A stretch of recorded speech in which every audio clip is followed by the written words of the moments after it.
Greetings and welcome back to this unusual conversation with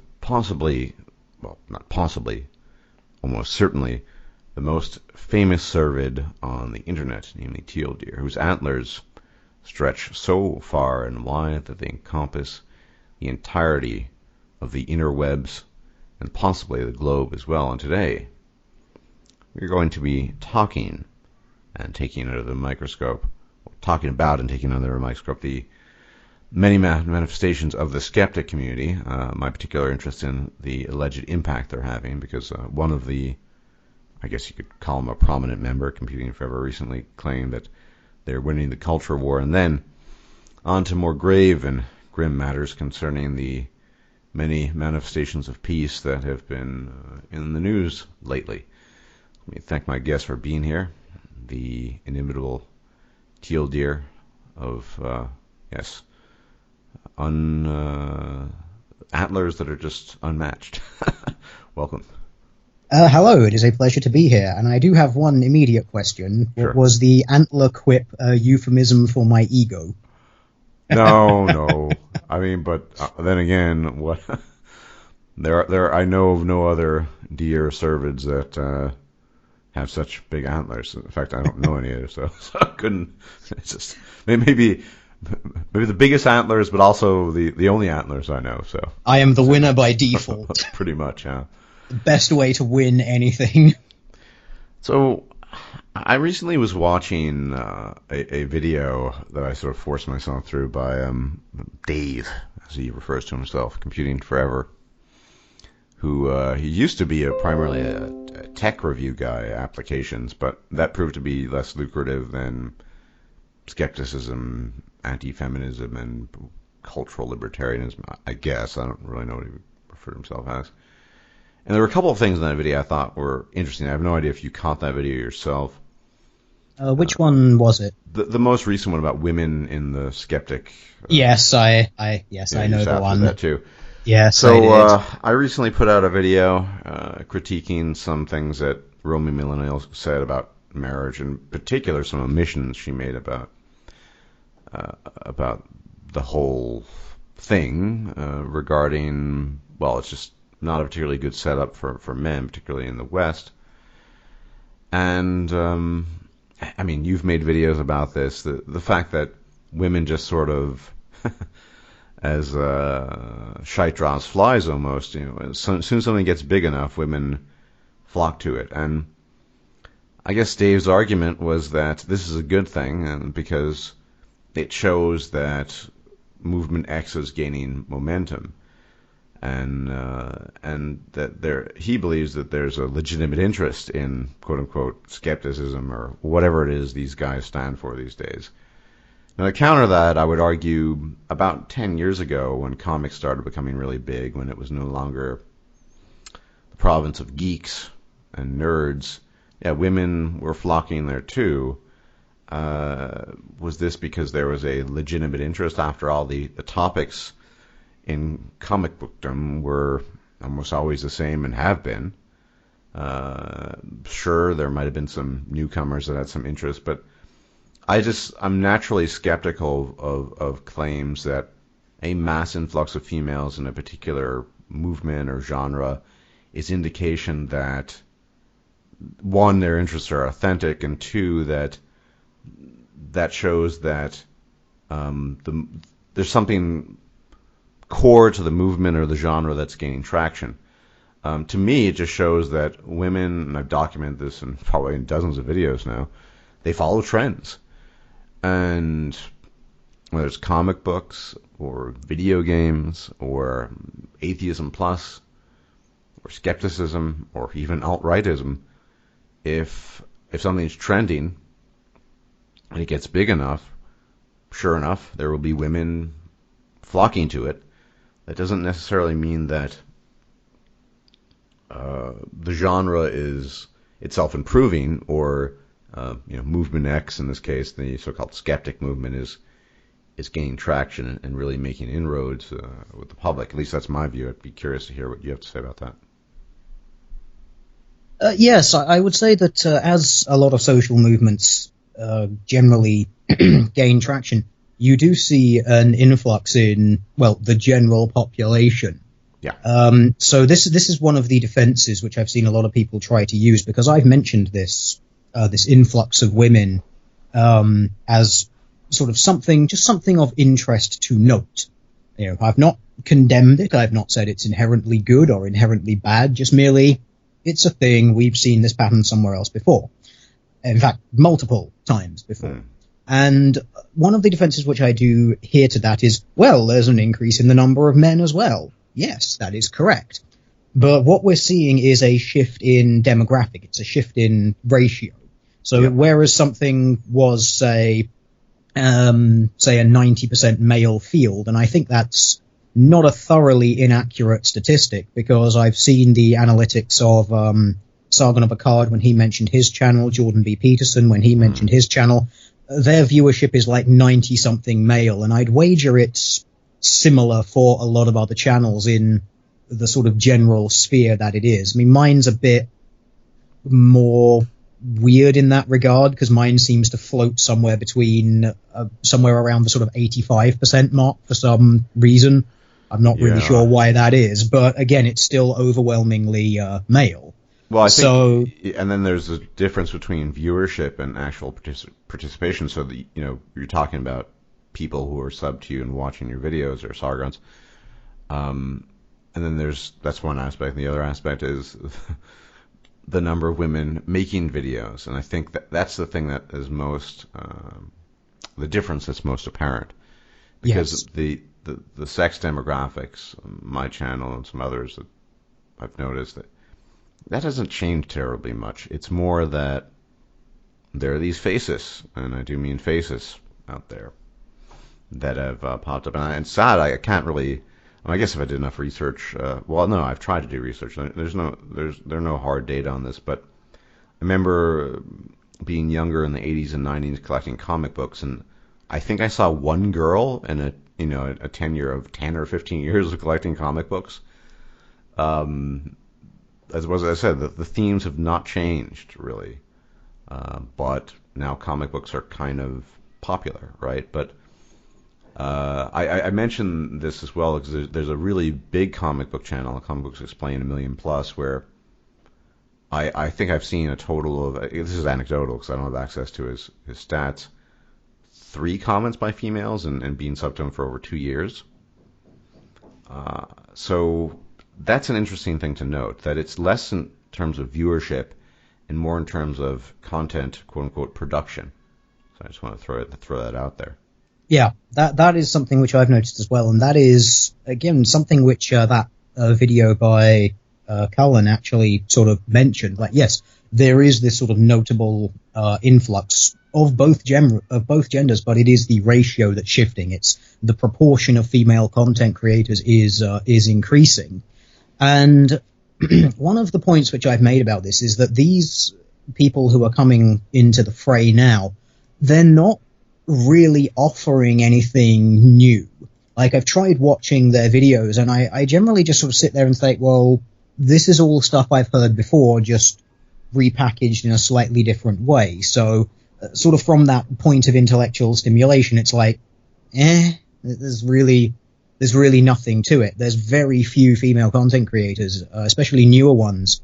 There's probably only 2, maybe 1 or 2 exceptions to that who do actually bring something new that I'm like, oh, I haven't heard that before. That's quite an interesting thing. But for the most part, it's just not. And one of the points that Callum made in that was, well, so what if that's the thing? What they're doing is they're expanding the influence. They're bringing this out to new people. And one of the points which I brought up in my, I don't want to say like issue towards this, because I don't really see it, like I said, as being inherently good or bad or anything like that, as much as people like to try and always attribute some sort of emotional reaction to it. It's like, oh, you're just mad, you're salty, you're jealous. No, I'm pretty indifferent to it. I'm just noticing this. Is that when they're not really bringing anything new intellectually to the table, but then you acknowledge that they're growing the sphere of influence, well, what exactly is it about them that's causing that? And then you have to come to the somewhat unmistakable conclusion that it is who they are. It is the fact that they are young, attractive women. Yeah, yeah. And that is the draw. That is the gimmick. Well, and then I've seen all kinds of, it's not just the skeptic community. There's a guy called the Golden One who's, I mean, he's sort of alt-right. He's basically alt-right, but he has his own weird philosophy. And he was claiming that this is a good thing, too, because the alt-right has been experiencing an influx of females because that whole sort of internet movement has been growing as well. I think it's safe to say that, well, with regards to MGTOW, you're probably not going to find, it's sort of insulated against that for obvious reasons. But yeah, and honestly, I'm indifferent to it as well. My critique of Roman Millennial in that recent video is more that, she's talking about how financially stable marriage is. Well, in what context and for whom? You got to be specific about that. And, because I'm not part of the skeptic community and never have been and likely never will be. But here's the thing as well, that I have to call into question regarding the authenticity, as it were, of some of the participants. No one specifically in this case, but because it's a normal sort of socio-biological feature of women to follow trends, to be interested in things that are popular, and there's actually a history of them just sort of, turning on a dial, moving from one direction to the next. I mean, libertarianism has kind of suffered from this too. There's a huge influx of women. Same thing happened to atheism plus, and once that happens, there tends to be, for lack of a better term, a kind of watering down of the original content, for whatever reason. And there's a concern, I think, if the skeptic community, whatever the hell that is, I don't even know what to call it. I mean, I really don't know of a good word or description, but the acolytes of Sargon, let's call him that, because he's sort of the nominal head. He's got a beard, and people create art in his name and almost revere him and worship him. If the acolytes, if Sargon and his acolytes are sort of spreading their wings across the globe, I think, and there's a massive influx in female participation, particularly in content production, then I would call into question the potential solidity of the ideas and whether or not they're going to withstand the test of time. There are a whole other bunch of criticisms I could offer, but that I would say in this context is one possible one. After all, popularity is not necessarily an indication of quality, right? Yeah, absolutely. And that's one of the concerns which I've sort of raised, and it's more down to the likelihood of people, A, catching errors, and B, just the overall social dynamic of the group. Because women actually really do change how men behave, and it's really something quite stark and quite very well documented when it comes to psychological observation. I mean, it can be from anything really, really mundane, like there's one study which was men eating at a pizza and salad buffet thing, and then when you add women to the mix, the men would increase their food intake by around 90%, just for seemingly no reason than because there were women there. That's sort of one of the more mundane and unrelated sort of things. And there are other things like adding women into the mix, especially attractive young women. Again, this is another one. It changes the cognitive aspects of male attraction to their own mates. So basically, if a guy sees an attractive woman, he will actually then report lower rates of satisfaction with his own relationship if he's in a relationship with a woman. So again, presence of more women are more likely to sort of cause sort of little problems like that. But even going on to other things. So there was another one which was done about risk-taking behavior, and it was found that the presence of attractive women elevated not only the level of testosterone in all of the men, but also levels of physical risk-taking they would undergo. So you can see it can range from quite mundane to quite, impactful psychological effects. Yeah.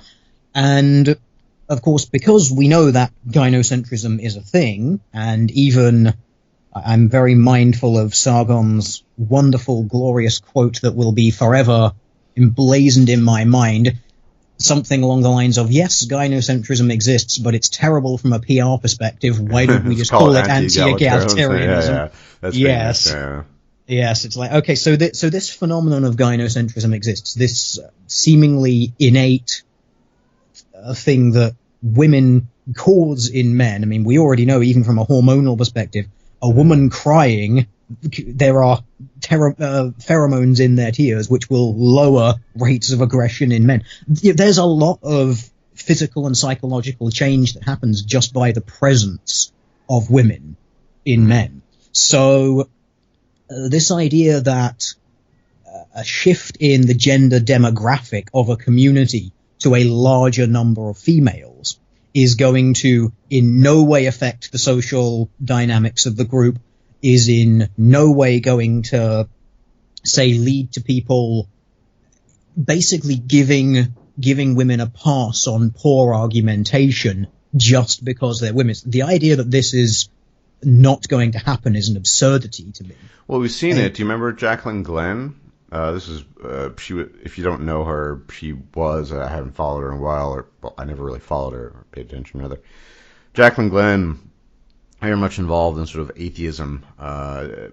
She used to be religious, and now she's sort of changing our identity on the fly. And she was caught red-handed 3, 4, maybe even 5 times, just plagiarizing quotes off of famous people like Sam Harris, Richard Dawkins, to sound eloquent, I guess. And it just happened again and again, and people just forgave her again and again. Whereas surely I think a male would have been the first time that would have been just lights out. I think, it's obvious that women change men's behavior. And once again, I just have to stress the idea, I could be wrong about this, but merely gaining popularity is not an indication of gains in quality. No, if anything, I would say that it's usually a sign of a decrease in quality overall. Well, that's just my perspective of it. You can see that it's related tangentially in the gaming world. Certain genres pick up. So, for example, it's my own personal, me being irked by Bethesda as a game developer, but we've been waiting now for basically 7 years for the next Elder Scrolls, and each iteration has gotten sort of more and more watered down, at least compared to the earliest stuff that a lot of us hardcore people that were older paid attention to, and now they're just sort of milking it, and it just, that whole genre, there's, Skyrim Edition 3071 now, and there's no real, obviously in the gaming world, a degree of popularity is necessary because revenue is important and what have you. But it's, there's the mass popularity aspect, and then there's a different kind of popularity, and I just don't see. I guess the way we could kind of move the conversation now, actually, is, since we're talking about popularity, and do you believe that the people who are in Sargon and his acolytes, the priesthood, as it were, do you believe that these people, as well as Sargon himself, Lord Sargon, believe the things they preach? Because, Sargon has not really changed his position on, he recently popped up on Dave Rubin, I think it was whenever the VidCon took place. Liberalism is the best system, and yada, yada, yada. And one thing I find curious about that is, I think in the last 5 or 6 years, maybe 7, 8 is a better way, but my views on politics have changed irrevocably in many different ways, and it's too much of a mixed bag to really, I'd say, pigeonhole me as an individual at this stage. But, having first delved greatly into matters of sex differences, and then in the last 3 or 4 years, ever more greatly into human biodiversity and genetic population differences. In fact, you recently brought up consanguinity. I made an entire video about 25 minutes long on my channel last year about specifically that problem in reference to Islam, as well as the various countries that tend to practice it at higher rates than some others. You know, that all that inevitably has shifted my views in certain ways and changed them. And so it's kind of a hodgepodge, and one would have to say, well, ask me a specific question in order for me to answer it. But the funny thing about Lord Akkad, I think, is that to this day, after years of being active, it's just, liberalism is the best system. But I have to say, having studied a lot of these subjects in reasonable depth, that I think it's reasonable, there you go, to call into question the merits of liberalism. Now, what I want to kind of insert in that is also that political answers are not always static. They depend on the political environment, the demographic environment, and just historical shifts. I mean, the answer to 2 plus 2 is always going to be 4, and 9 to the second power will always be 81. That's not the same thing with politics. So let's just say as an example, and I'm just making this up because I have no idea. Actually, I don't think it was applicable, but 15 years ago, classical liberalism was the answer to all of Europe's problems. I think things have changed so much that that's almost certainly not the case anymore. And what I would advocate in this case is something somewhat more autocratic. And I also think that democracy is a failure because we know that people of average or low IQ are just not as competent in understanding things. And so you're empowering people who are making decisions about things that there's a sort of inherent trust in people that they can make the best decisions for themselves that is just baked into, say, libertarianism or liberalism. And I just, getting back to the main point, because I've been rambling on it quite a bit, I just find it curious that Sargon would never call that into question when I think at this stage there's a preponderance of evidence to suggest that at the very least it's not the only system that could work, and I don't even think there's good evidence now to suggest it's the best system.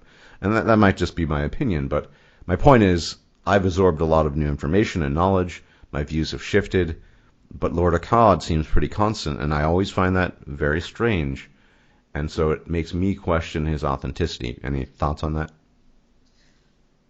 A few, and I suppose it sort of generally applies out to the sphere as a whole, and actually also then my concerns of groupthink, as it were, that there are certain topics that have simply just become taboo by virtue of the political dint of the population that generally inhabits that place. I do find it curious that over a number of years people will not really alter their stances at all. That does seem odd to me, definitely. Yeah, and I've gotten flack in that. It's not a community, but from MGTOW, I had lots of, when I started exploring human biodiversity and making videos about the subject matter, I lost a bunch of subs because they just, I was called a racist and all these things because I do think it's relevant and it has it's consequential politically. I don't think is I guess my difference between say my view on that and say the alt-right is I think sex differences being so profound and having existed for so long and being sculpted by evolution for even far longer periods than genetic population differences, it's not quite as important as sex differences, but it's still relevant. And it's something that I think warrants being covered. But I lost subs and people branded me all sorts of things because it was okay to talk about sex differences, but then, to talk about human population differences, mean IQ differences, you brought up the founder effect, things of that nature, that's taboo. And that's just not the way I operate. I can't help myself, but if I'm going to explore something new and things appear to be a certain way, then I'm going to have to document that and mention that. And I'm not doing it to displease people necessarily. But that, going back to Lord Akkad's, sort of, it's anti-egalitarian. If you have that position, then I've no doubt that he, at this stage, is aware of many of these things, whether it's HBD or sex differences, but as you pointed out, it's just curious that, or one can find it suspicious that over years the position doesn't change. So I just think at this stage, all he really cares about his status and the shekels. Now, I don't necessarily even think there's anything wrong with that, but really I don't. But it's just strange because I don't think liberalism at this stage is the answer to, and we're going to be getting to this a bit later, to many of the issues that Europe faces right now. I think we've had enough of, well, they would claim it wasn't classical liberalism, but these ideas, and I think something somewhat more, at least temporarily, authoritarian is necessary in order to get us out of this pickle, because the environment has shifted, and and consequently political answers to these problems have shifted. Yeah. Yeah. So I had a thought, and it's kind of flitted away a little bit. It's rather frustrating. Seems to be happening increasingly these days. Yeah. So yeah. Well, that and other things, unfortunately. Yeah. But yeah, it was about sort of this idea of liberalism and doing things for the shekels and for not even necessarily for the shekels, but for the status. I'm gonna try and ramble this out until I remember exactly what it was. When you sort of, I think that it's sort of when you get to that was it. It was the financial impact and basically livelihood. And this is a concern which I've had. And again, it kind of ties into the groupthink and the demographic shift concerns which I've got. When something becomes your livelihood, obviously you have at least a certain degree of desire to ensure that things keep going in a certain direction, or that you have as much appeal as possible, because that's the thing that gets the clicks, it's the thing that brings you in, it's the thing that generates the ad revenue, it's the thing that gets you the Patreon money because you've got a larger source to draw from, it's the thing that ensures you sell the most t-shirts because you've got the most people to put it out to. Yeah. And that's sort of one of the things. It's when you sort of when you are reliant on that thing, and basically what you're reliant upon there, and I noticed this a lot of the rationalist skeptic people, a lot of their content and thus livelihood basically comes more from their opinion than it does from covering sort of objective fact. Now, obviously, they will sometimes weave that into their content, and sometimes they will bring up, an objectively correct source to reinforce an opinion. But in a lot of cases, it's reliant upon, this is my opinion, and it is the correct opinion to have. And as you obviously expand your dominion on that, what seems to happen is a less extreme positions become the favored. It's sort of a false. There is actually a name for it, and it completely slips my mind. But it's kind of like the false position or the false idea that the centrist view must always be the correct one. That we must always be able. The middle ground fallacy. Yeah, that one, where it's sort of like, the militant centrist. Every point has at least something valid in it, and if we can just bring them together, then, and that is incredibly incorrect. Because if you're taking things from a very, rational standpoint, and you want to look at all the evidence and use all that logic and reason to do it, you want to use that logic, evidence, and raisins to get your point across, then you're going to have to accept that there are going to be times when a middle point between two things is not the correct position. That all things considered, when you take into account available evidence and available moral standards in some cases, an extreme outcome is the way to go. Now, to give you one example which is not very contentious at all, one person says child prostitution is completely immoral and we shouldn't do it. The other person says child prostitution is totally fine, I'll charge you $100 per go. To then take those two and say, well, I think both sides make valid arguments. This one over here says, well, people want sex and they like sex and they, there's all of these good things that sex causes. You get those nice hormone releases and it promotes bonding and all that. So good arguments over there. But this person, they're unable to consent and there's all sorts of moral implications and there's evidence that it's damaging to kids when they grow up. Maybe the real answer, the good answer, is somewhere in between the two. I think we should just whore kids out for $50 a turn. Right. It's like, no, it doesn't work like that, I'm afraid. So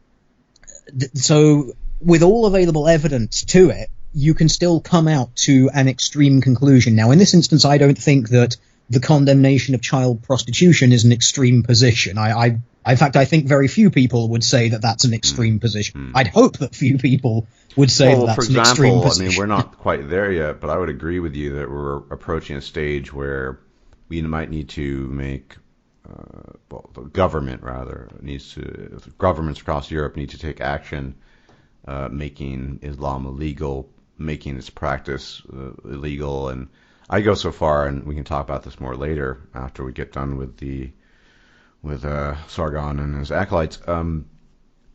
Maybe even people who refuse to meet those qualifications, they can be offered paid repatriation to Muslim countries, things of that nature.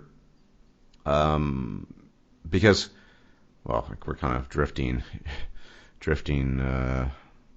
inexorably in that direction. But no, the argument of moderation, technically, but that's the thing, and I agree with you. But I guess I don't know. It's my own oddity. People accuse me, and I'm only in it for the shekels. But look at the size of my channel and the topics they cover. If I really only wanted shekels, there are a lot. There are better niches than weird shit about, I don't know, collectivist alleles in East Asians or something to cover, right? I mean, it's just that. I don't know. In some ways, I actually admire a guy like Sargon because he's able to sort of tolerate that lukewarm middle ground position on everything, even if he may or may not believe it anymore. I mean, who knows? He's effectively a politician by this stage. Because I could never do it myself.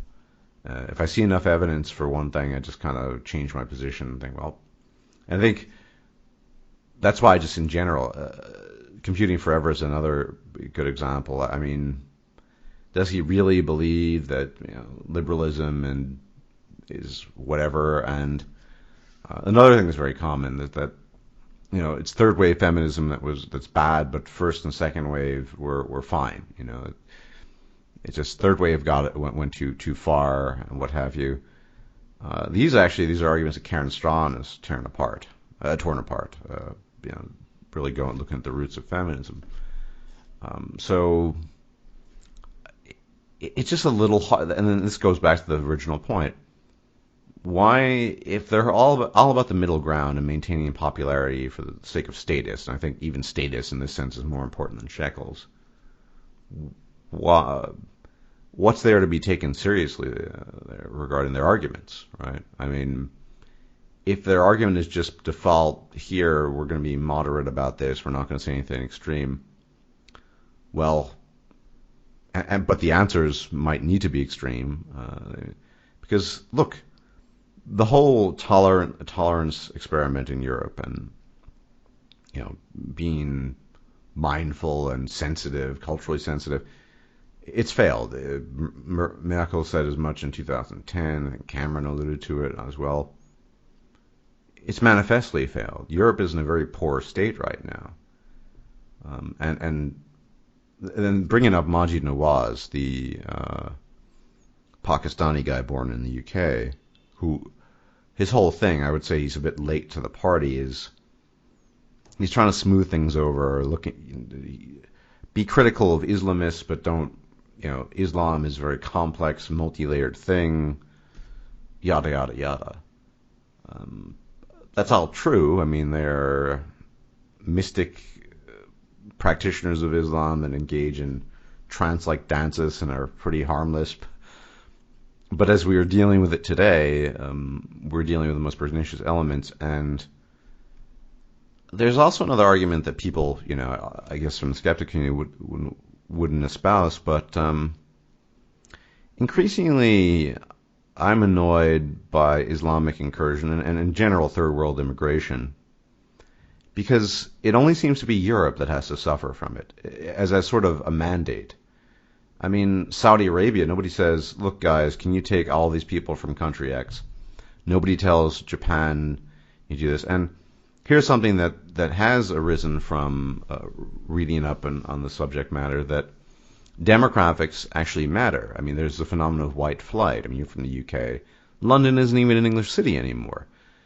Now, you could take a position to say it doesn't really matter. Okay. But there's something to be said for historical, cultural precedents, and there's some value in preserving cultures. It's just that apparently there's no value in preserving European stuff. And increasingly, as this has worsened, I've grown annoyed. I know Millennial Woes put out a video recently on sort of, I think in Scotland now, that Islam is slated as sort of it's going to double its numbers of Muslims there. And I remember when the biggest issues in Scotland were, between Highlanders speaking Gaelic and Lowlanders speaking English and snobbery. But,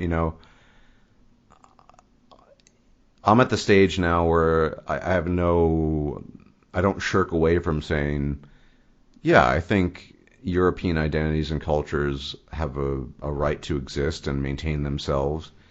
And if other people from other parts of the world want to be part of that, they can. But that would require not only the complete assimilation, but the rejection of their former identities, which is to say Islamic identities, even Sikhism or Judaism.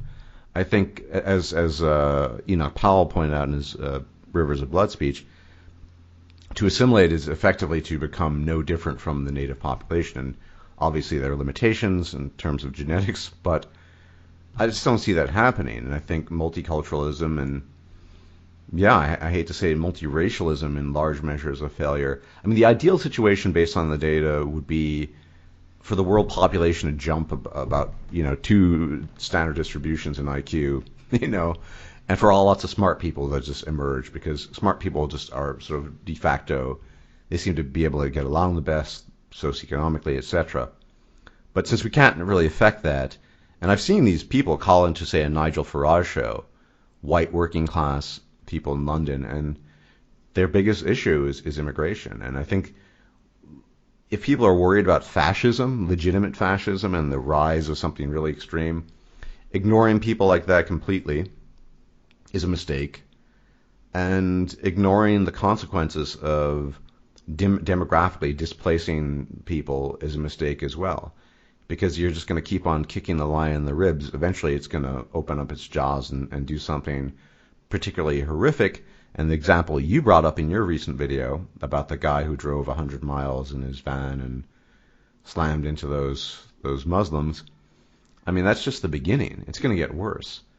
I think enough is enough, and that's why I just think this whole liberalism, maybe we can talk about that in 20 years after we've gotten it sorted, but we need to be much more assertive about things and just be honest about, look, why is it okay that Europeans can't maintain their own cultures and identities, and they have to tolerate all manner of crap under the sun? I'm just very frank about that. Particularly when other people, because there are two, and then I'll finish because I'm rambling quite a bit. There are two elements here. If you say that, we need to be tolerant of everything, and that includes native European cultures and languages and what have you, okay, fair enough. If you say that, there can be no identitarianism and none of this, then that also needs to apply across the board. But it's never applied across the board. It's always to specific instances. And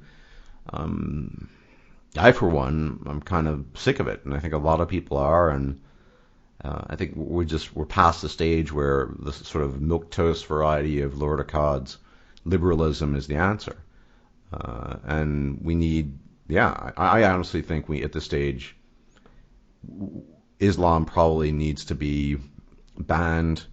Muslims need to be offered financial terms of repatriation. And barring that, if they don't accept the terms, maybe ejected from Europe. Because as, once again, Enoch Powell pointed out in his Rivers of Blood speech, preventable evils. If we do nothing now, it's going to get worse. And you can always improve things and try to prevent things from getting worse until there's nothing left. But people have stuck their heads in the sand for far too long. And, to openly say, hey guys, London's approaching 60% non-white English. That's a great thing, right? No, it's not. These are views that are not popular, but I think we're at the stage now where people feel sufficiently alienated. English people, white English people, they're leaving in droves. White flight is a thing in Sweden too. People are not saying it, but their behavior, as Jebus says in the Bible, by their deeds you shall know them. They can say everything they want, but their actions betray their words. So these are all things that need to be taken into account, and you need to have an honest conversation. And moderation, if everything's anti-egalitarian, well, you're not going to be able to have that conversation. Which is why, in closing, I think the whole skepticism, Fellowship of Akkad is just a waste of time, because it's not substantial. It doesn't cut to the issues that really matter, particularly in Europe these days. And I'm done. Fair enough. I think the whole tolerance thing, that's actually a thing which we've seen a little bit and has been very telling at the whole VidCon drama bullshit, which I know is one of the things we want to do, but we don't really want to do, but we're going to do it anyway. I noticed there was a lot of we apologized to the feminists who we've pointed out why they're wrong. It's like there was the saga on Laci. Oh, they had a cuddle and she cried and it was a human thing and it was beautiful. And MTV's Francesca Ramsey had a chat with Andy Worski and they hugged it out and they were like, yeah, well, maybe we can have a talk in the future and all this sort of stuff. And I'm looking at it, it's like, okay, this is all very nice and it's all very tolerant of you. But these people who you've been arguing against for years are there's still zero personal accountability to the things that they've been saying before over all of the past years. You're literally just letting this stuff slide. And here's the other thing. It's like you're apologizing to them for what? Because first of all, it's like, okay, you're apologizing for all of the bad shit that they've received. Okay, well, congratulations, you've completely reneged on your previous position of, I don't control my audience, I am not responsible for any bad shit that you get.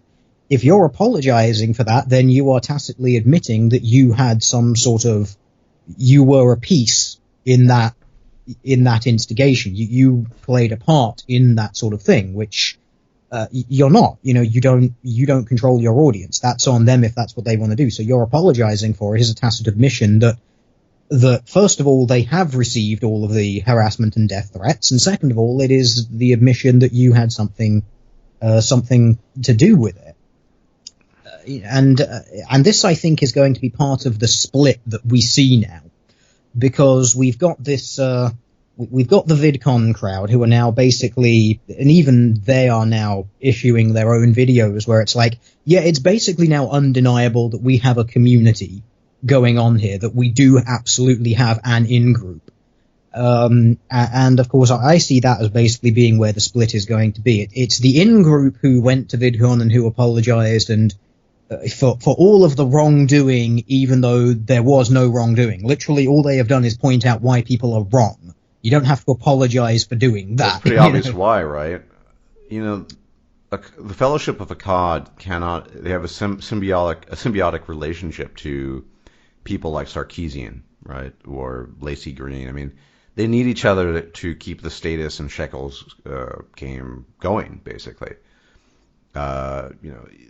What are they gonna do if they sort of run out of batteries for that particular topic?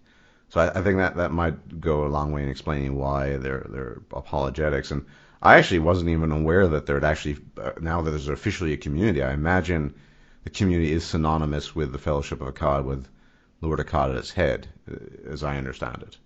Well, this is going to be the thing over the next few weeks. I mean, there were people who beforehand vehemently denied that there was any sort of community, that there was any sort of in-group preference amongst these people.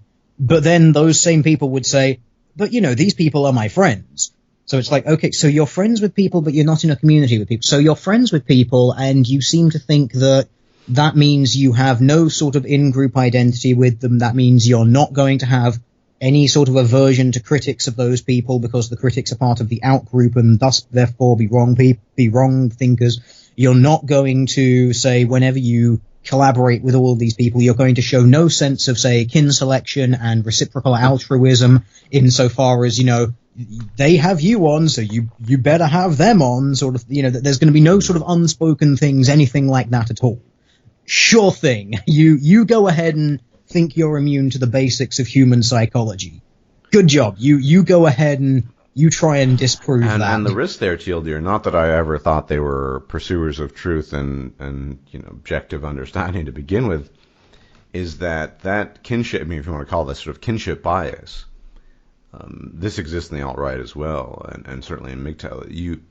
People are willing to subvert accurate data for the sake of agreement and agreeability, just sort of let's all get along, when the most accurate understanding is the most important thing at stake.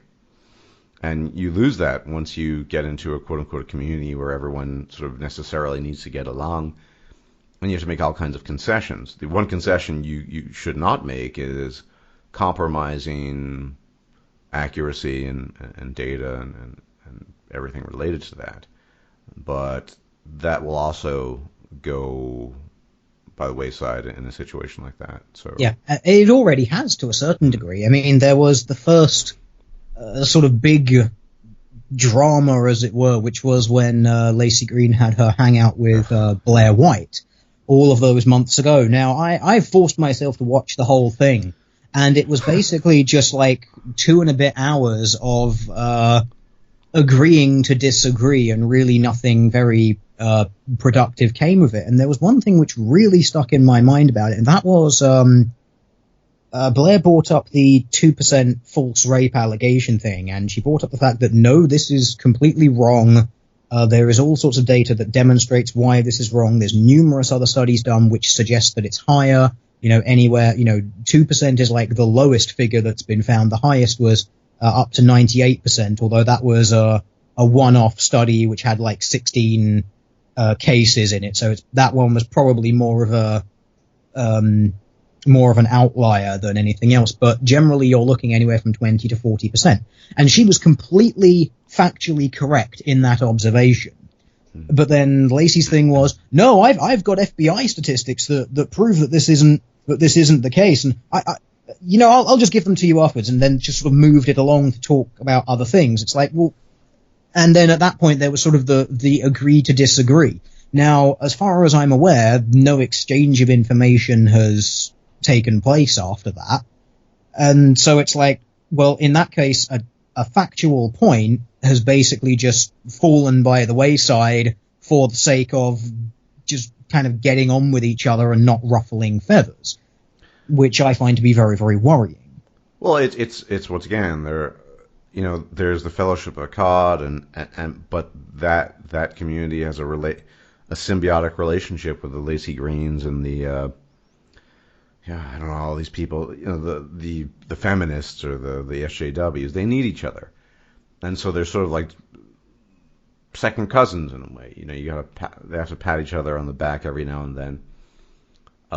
Even Thunderfoot does this. I mean, he'll bring up ancient footage of Anita Sarkeesian, and he's been excommunicated too, I think. For I don't follow this in great detail. You're much better versed in this than I am.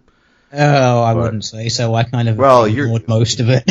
True, though, you've always had, if only informally, greater ties to that whole community. So they kind of need each other. It's in the same sense that the religionists and the atheists back in the day, when that was popular, needed each other. That eventually ran its course, and now we're in this new era, which, I don't know. I have my own theories. I think that effectively the Fellowship of Akkad and it's all just a form of populism, and one can test the waters. That there'll come a stage where, for example, it will become acceptable to say X, or for example, to say that maybe IQ matters, or mean differences in population and genetic population IQ actually can be consequential. And then all of a sudden you'll see the quote unquote skeptics and rationalists talk about it as if it were the sliced bread, the newest thing and the newest jam, and because it'll become acceptable. It's just that other groups have to sort of put it all through the meat grinder, talk about the unpopular things, and eventually that's what I think is happening and will happen. I think that it's even possible that because it could become such a trend that alt-rightism, of the sort of typical sort as it stands now, becomes a de facto position of the skeptic community, just because it becomes popular enough that that's where the shekels and the status reside. And so, the moderation thing will become a new sort of moderation thing. Yeah, well, I think it's because things like the IQ averages, the population differentials. Now, I have no problem with talking about these things. I brought them up before. But they're still somewhat a fringe thing. They're a little bit too on the fringe for other people to do at the moment. For now. Yes, and I do think that they are going to become the next thing, because the skepticism thing is based on the sort of, well, it's got to have edge to it. Like, anti-feminism had an edge to it a few years ago because it was counter to the mainstream, and it's having less of an edge. Its edge is being dulled over time. It's being overused. So they're going to have to move on to the next like, slightly edgy thing. So what's the next slightly edgy thing? But you have to kind of wait until it's a little bit in vogue before you sort of take the plunge and go into it. I think. Yeah. So, I think give it a year, maybe two, and that'll be a sort of acceptable intellectual territory to talk about, and there'll be a whole new set of things that they can't talk about potentially. Yeah. And so, I just see this as they're like branches in the wind. Whatever, they'll go with the flow basically. Yeah. And then when it's acceptable, they will shift gears. Because, let's face it, anti-feminism is not edgy anymore. It's not special. It's pretty.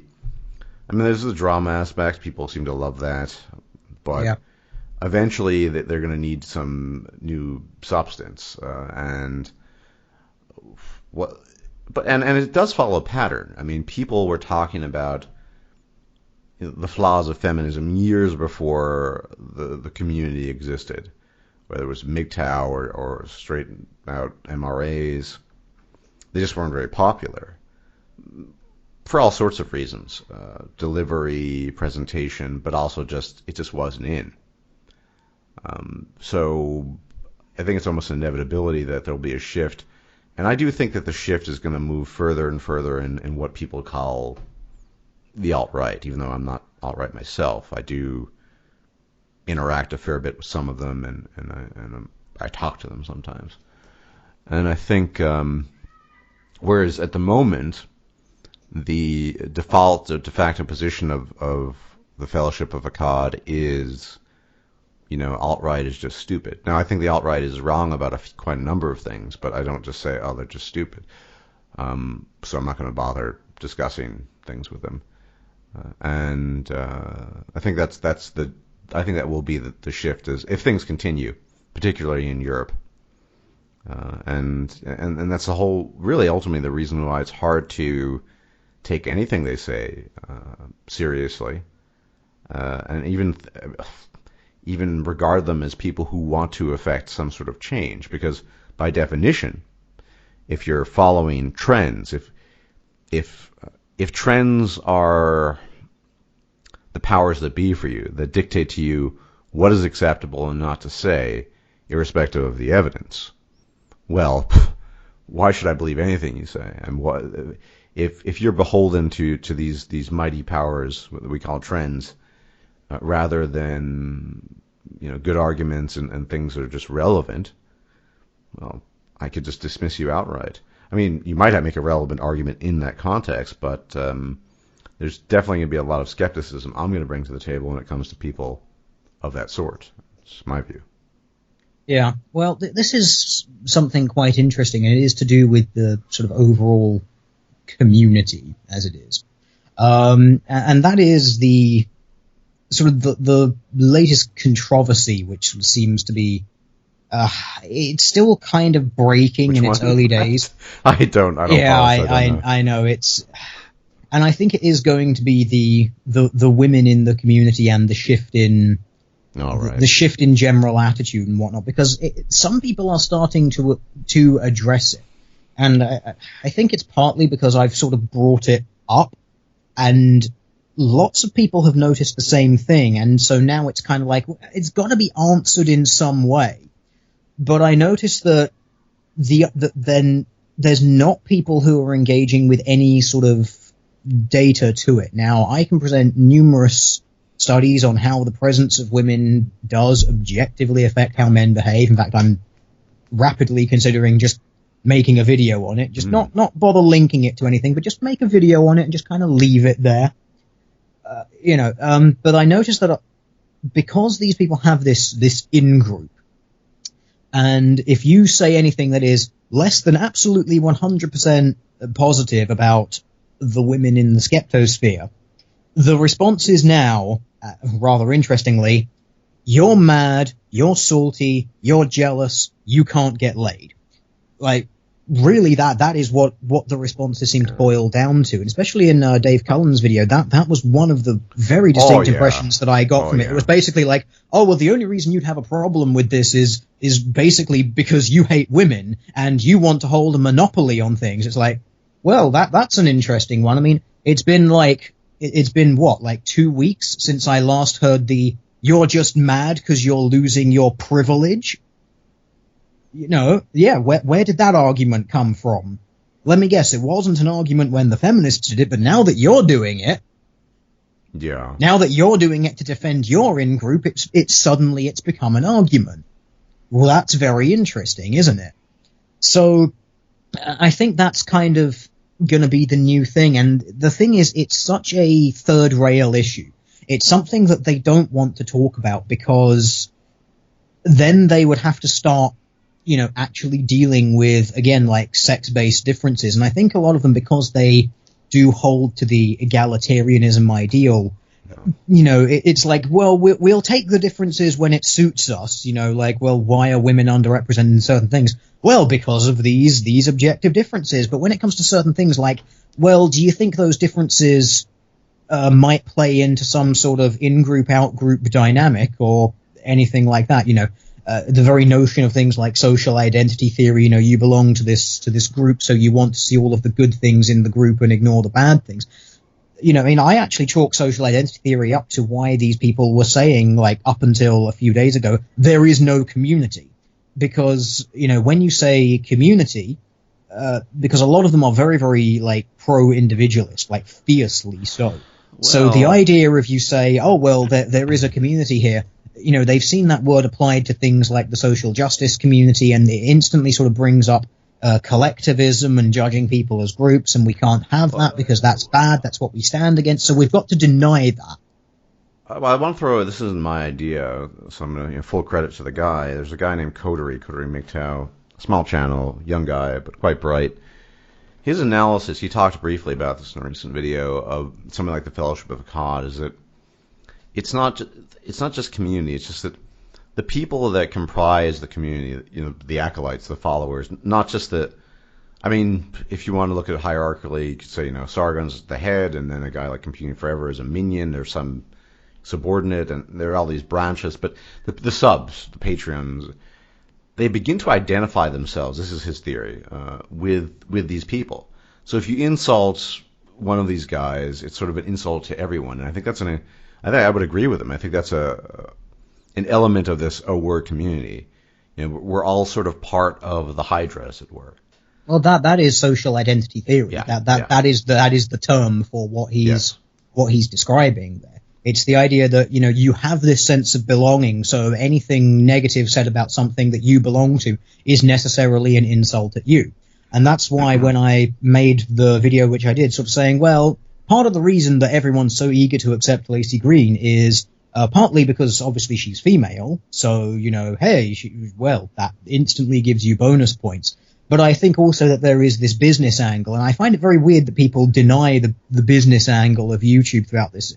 Because a lot of people were saying, well, look, she's got 1.5 million subs. We can expand our message out. It's like, so that's not a business thing? You're not siding with her because you want access to an audience of 1.5 million people, most of whom have probably never even heard of you? That there's not a business element to that at all? Really?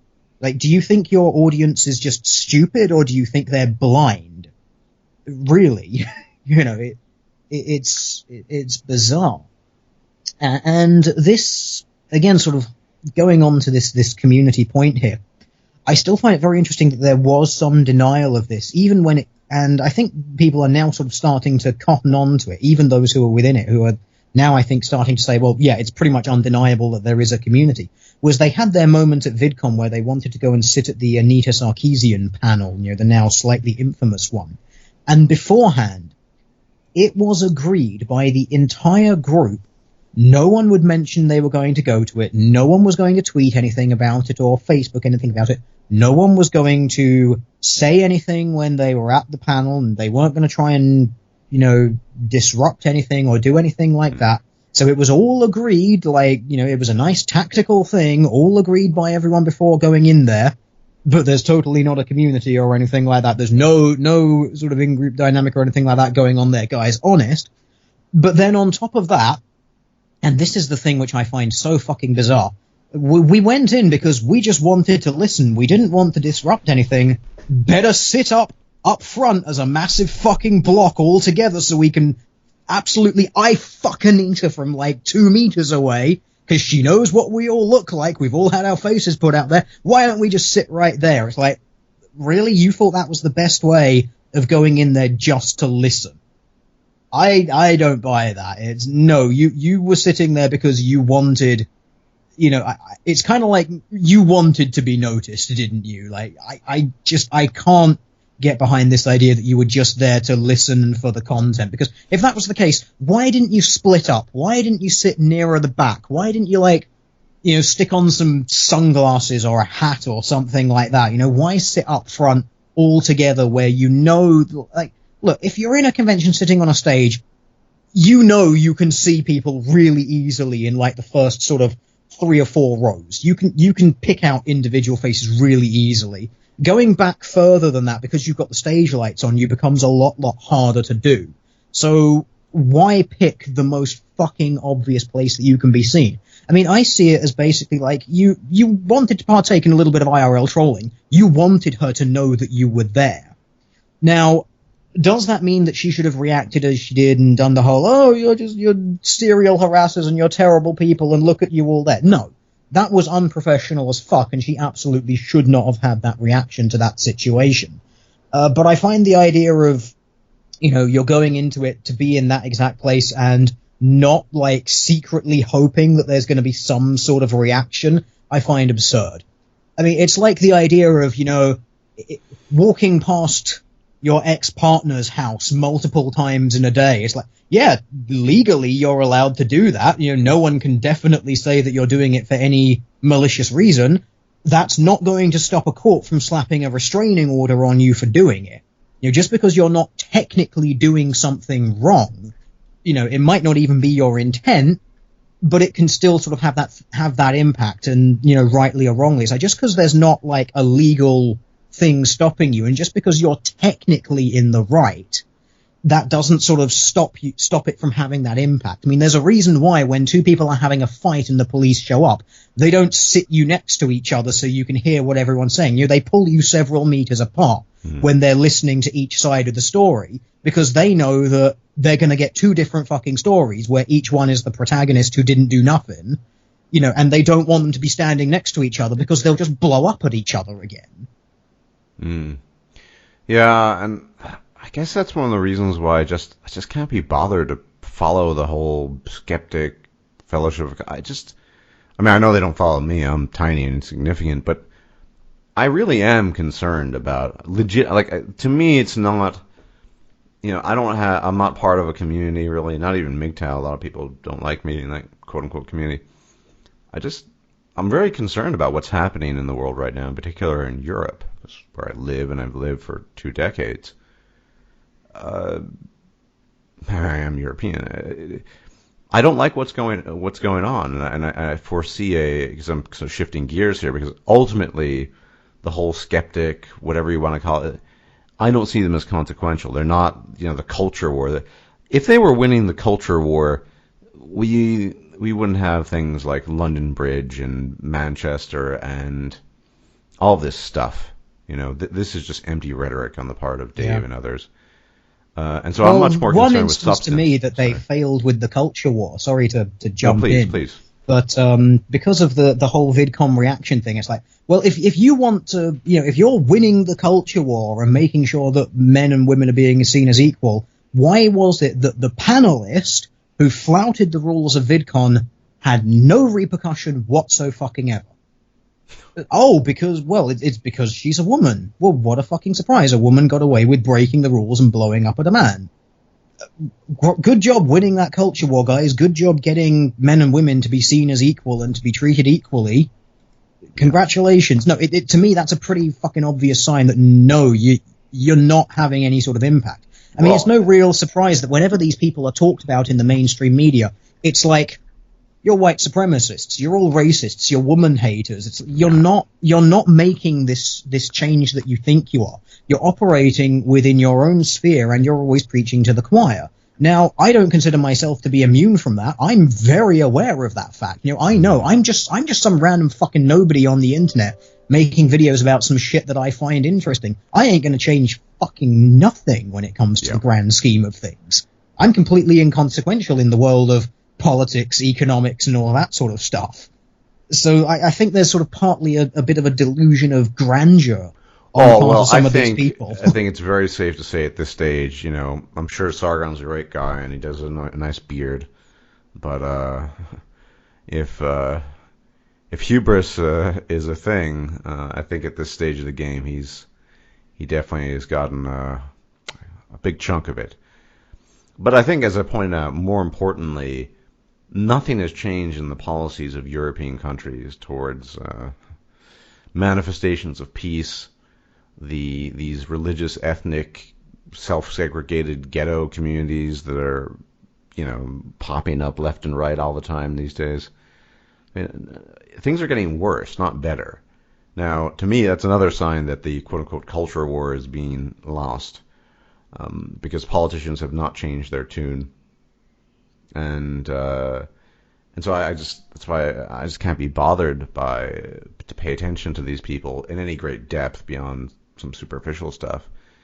I mean, it's time that we actually talk in a serious manner about something that's really consequential, which is the future of Europe and the individual countries in it, and whether or not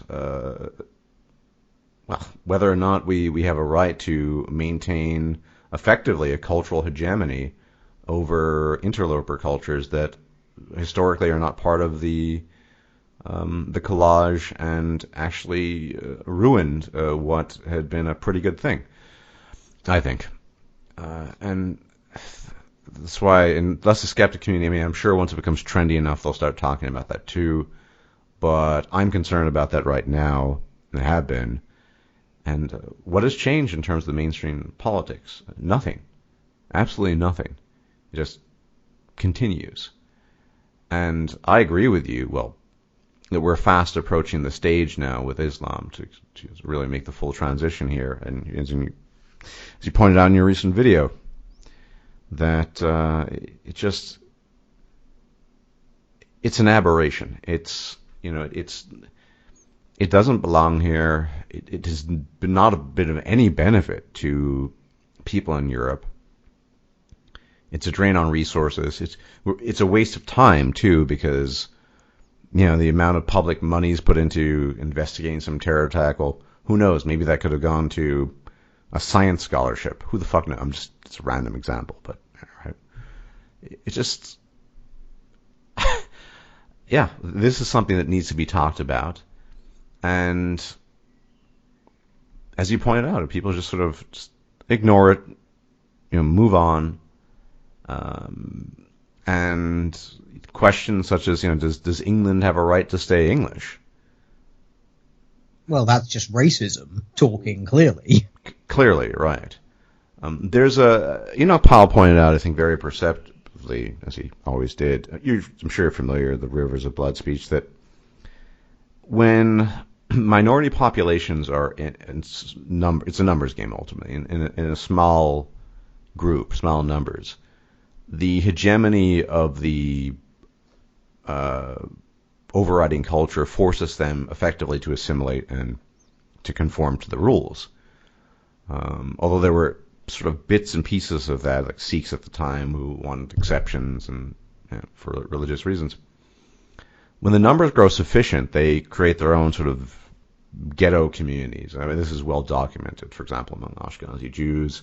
The Sikhs are a very good example in the UK, as well as actually in Canada these days, which is strange with the Sikhs. And they kind of, Chinatown in New York is another example.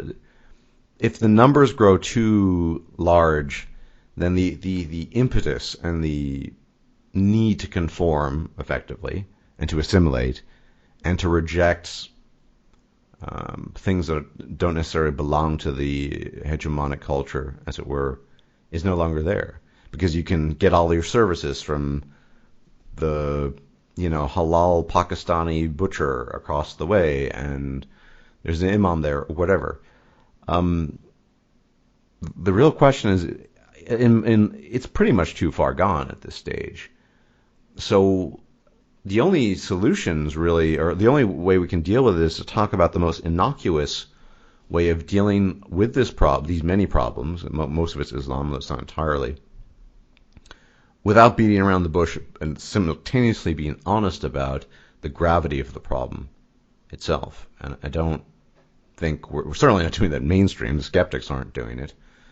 I hate to say it. I don't even hate it. I mean, the only ones who seem to be, and like I said, they're not always right about everything, talk about this as the alt-right, but what do you expect? They're a white identitarian movement.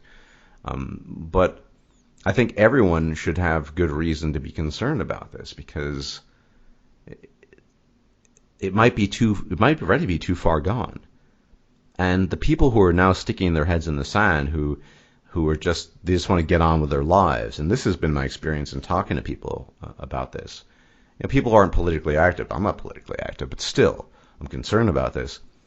They just want it to go away, and they want to hope and sort of, well, they don't pray. They're not very religious, but if they just keep on keeping on and ignore it enough, eventually it'll go away and everything will be fine. But it's getting worse, not just indicated by these attacks, but the state of, it's an unnecessary mess that's been brought on by politicians, and nobody seems to care enough to do anything about it. And I think we're at the stage now where, well, by now conventional standards, drastic measures are required. I mean, posing the question publicly, for example, to put pressure on people from Muslim communities or any community, but specifically at the stage Muslims say, look, if Islam is so great, we can pay you to repatriate to Pakistan, where everyone is, or most people are Muslim, and you can be amongst your community. If it's so terrible in the United Kingdom and you don't like X, Y, Z, feel free to leave. In fact, we're going to give you the chance and encourage you. We're going to give you a severance pay. We'll pay you to leave, and if you don't, we'll eject you from the country. And so that's it seems extreme, certainly by today's standard, but it's an example of something that might be necessary in the not too distant future, unless we just want this to get worse and worse. And the next time you're traveling the Welsh countryside, you're going to, instead of driving past crumbling churches, it'll be some really ugly concrete mosque instead. Yeah, this was sort of the fear which I mentioned in that video. It's like we're at a point. Islam is just a problem in Europe. Like it is.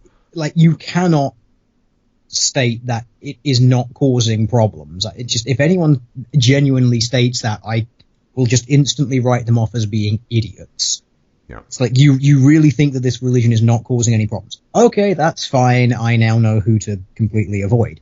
But it is a problem. It's causing all of these various attacks, and we know #NotAll and all of that sort of stuff. But as I've said, however many other times we've talked about that, the problem is it's #enough. It's enough of these things, enough of these people exist, enough of these things are being problems. And the problem is that when it comes to sort of the liberal position of, well, we can't prosecute people for thought crime, we can't prosecute people or persecute people for holding a certain religious belief. People must be free to believe whatever they want to believe, no matter how absolutely absurd. And nominally I would agree, because yes, I would love for everyone to be able to believe in whatever ridiculous fictional creature it is that they want to, and say whatever it is that they want to their, mythical head mate or whatever it is in the privacy of the confines of their own home. Yeah. That would be wonderful if that's where it stopped. The thing is, that's not where it stopped.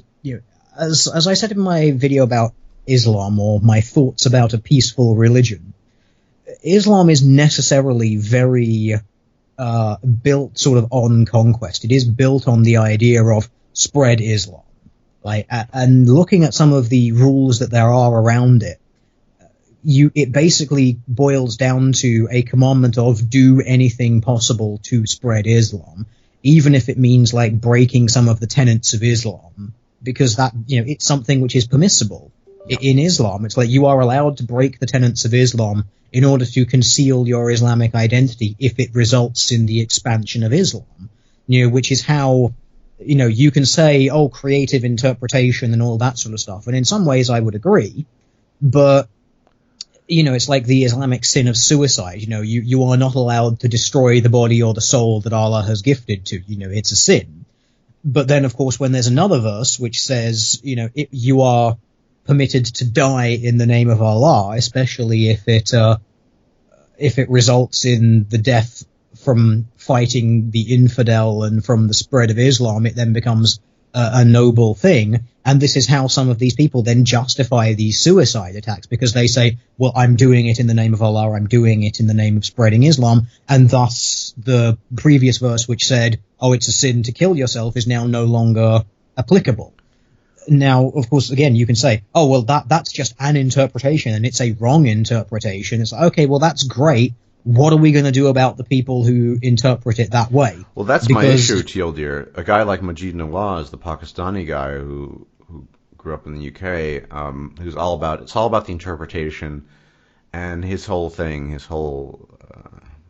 I guess the main thrust of his argument is, well, we're lucky because Islam doesn't have a centralized authority, which allows for numerous interpretations, and you can have counter-arguments. And I mean, this is just, we're just sort of treading water on the open ocean until we become so exhausted and dehydrated until we just sink into, I mean, yeah, you can do that. Theoretically, it's great, but what about the practical side? Right. Practically, that means nothing. Precisely, and I think that's why we need to be a little bit, look, as far as I know, in Saudi Arabia, it's illegal to practice Christianity. I mean, so why not just make it illegal to practice? I mean, it's illiberal, okay, but most people the people that matter, the non-Muslims, right? It wouldn't affect them. And the idea that Islam is somehow, in your country, the part of the tapestry of the United Kingdom. Well, I mean, yeah, there used to be an empire. There were parts of the world that had, were Islam, but it's not part of English history. It's not part of the culture. It doesn't help the culture. Same applies to Germany and the Netherlands. I mean, it's an aberration that doesn't belong here and really only causes more harm than good. And so we need to figure out a way of removing it without within reason. So like I said, I think paid repatriation is an option for people.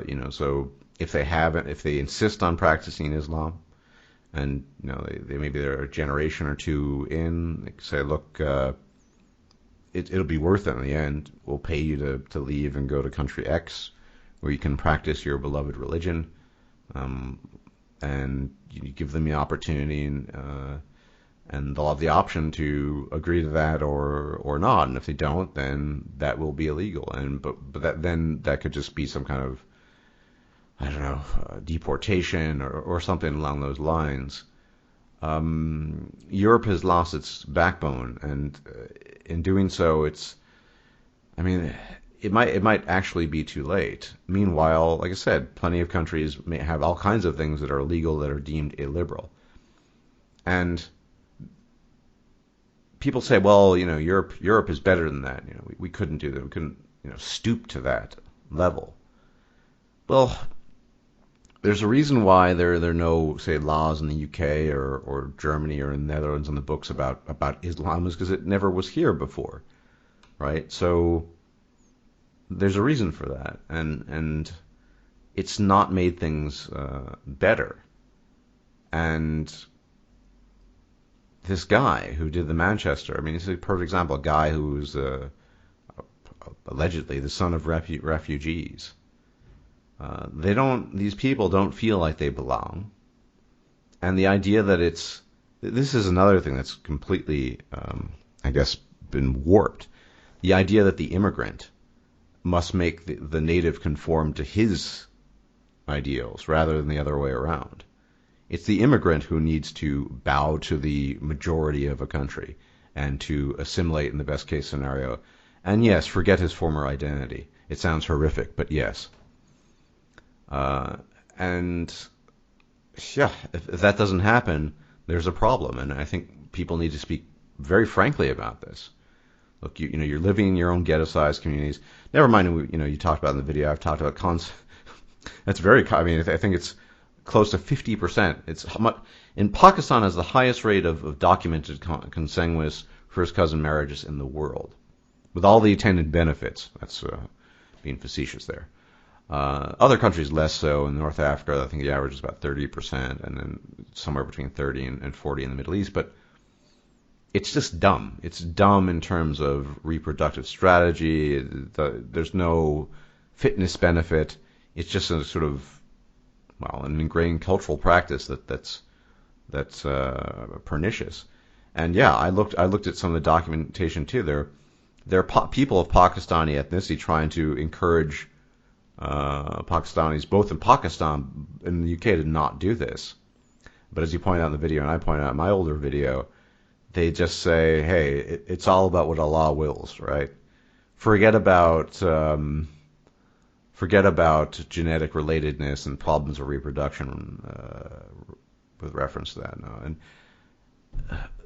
there comes a stage where your tolerance for that sort of thing just ends. So I have no problem with trying to reform Islam, and if these people want to marry and fuck their first cousins, and more power to you.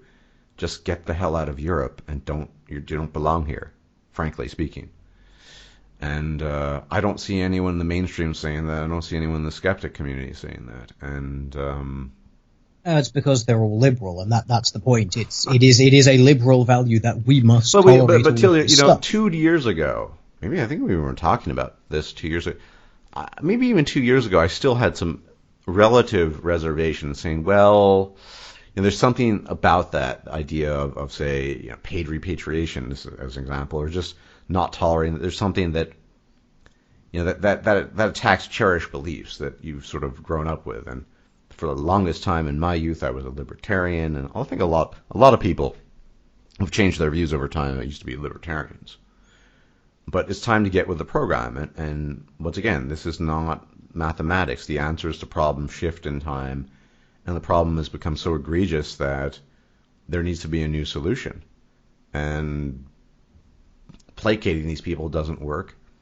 And we now live in a world in Europe, across Europe, not just the UK, and Germany, Sweden, Netherlands, with a few exceptions in Central and Eastern Europe, where the old standard of you must conform to the majority and integrate, and yes, you will lose your identity, but if you want to really live here, that's what you're supposed to do. That's been rejected. The majority of people who here, of ancestors here, they need to conform to whatever weird practice you insist on. It's I have no problem with all of this stuff. Just get the hell out of Europe. It's simple, and it's in practice it's simple, and in how to actually effectuate that is something else entirely, I guess. Yeah. Because we, as you point out, sometime next month there'll be a new terror attack. Maybe it'll be in the UK, maybe in Germany. It's just going to be ongoing. But I remember Europe where that kind of thing never happened. I think it's actually it's horrible that the mayor of London is a Muslim. It's horrible. It shows you that demographic partisanship, because also it's just there's an ethnic element there in terms of Pakistanis voting for him. But religious that's the reason he got in. It sure wasn't the white English people voting for him, right? So it just shows how far gone things have come. And people, unfortunately, most people are going to act in the interests of their in-group, as Mayor Khan routinely does. And one of the great ways he does is to sort of play down the valid concerns of repeated terror attacks by saying, well, big city life and it's all good. I remember growing up in New York City when crime was significantly worse than it is now. And it was a continuous issue, and eventually it did improve. Nobody said that, whatever, stabbings, gun fights, it's all part of the city, just get used to it, we're not going to work on it. There was an attempt to work on it, things improved. It's not perfect, but dramatically in the past 30 years, no such attempts are made here. And I'm beyond sort of tolerance for this sort of thing anymore. And I see in my own neighborhood what sort of Muslim immigrant ghettoization does. And it's not good. It's not good for them because they're not part of the wider society, and it's not good for the yokels who, mind you, the white Germans, they go to their organic supermarkets and stuff, and they do their own in-group thing, but they don't speak out on the sort of the religious, ethno-religious segregation you see.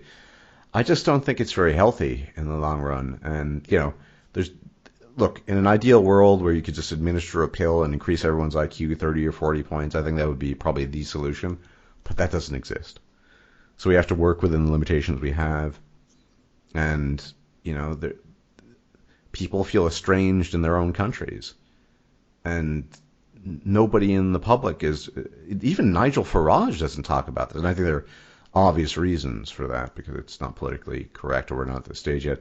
And I just ordered the book by Douglas Murray, The Strange Death of Europe, and he pulls his punches too. I just think, things are too far gone. And what are the options left? Well, they're going to involve making certain things illegal, I think, at the very least. Yeah, well, this is the thing. I think it's largely to do with the rules of engagement. You see, we are still playing by the rules of liberal engagement, which is everyone has a right to do X, Y, Z. It's their human right. You cannot infringe on it. You cannot take it away. You see, those rules only work if everyone agrees to abide by them.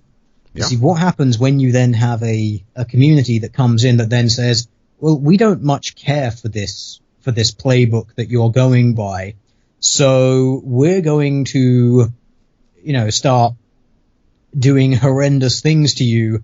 But, it's in the name of our religion, so we have every right to continue expressing these ideas. We have every right for these ideas to continue to exist and to flourish. You can try and stamp them out, but you can only go so far because your playbook says you can only go so far. And they love it.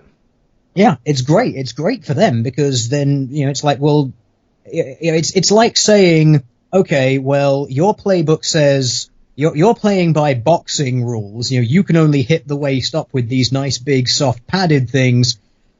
I don't have any such rules, so I'm going to show up with an automatic weapon and a very big knife. Let's go.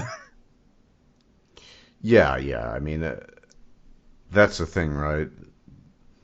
They, the Islamists or the Muslims, although I'm supposed to be making that hugely fine distinction, they love the fact that um, that people are still following the rules of liberalism. I think in general, sort of liberalism was born in a time when people didn't really understand human nature in its entirety. It's a nice ideal, but it doesn't. I just think that it was born in a time where people all actually played by the same rules by default anyway. There was no competition to that rule set, or nothing major. Well, yeah, and I think a lot of that has to do, and some people don't like to bring that a degree of sort of, this has been talked about sometimes, high trust societies versus low trust societies. So, for example, I've been to places like Africa and North Africa, and if you go to a bazaar or someplace to buy something,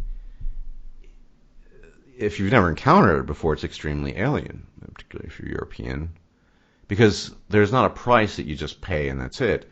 They will try to haggle with you, and it's not just, there's a price there, right? It'll cost however much it'll cost, and then you'll haggle on that, and you'll just you'll argue about it for quite some time. That is an indication of a low trust society where everything becomes an issue. Bilking people out of money and cheating people out of money. I think European society in general, not always, but certainly in more recent centuries, has been, certainly compared to other parts of the world, relatively high trust.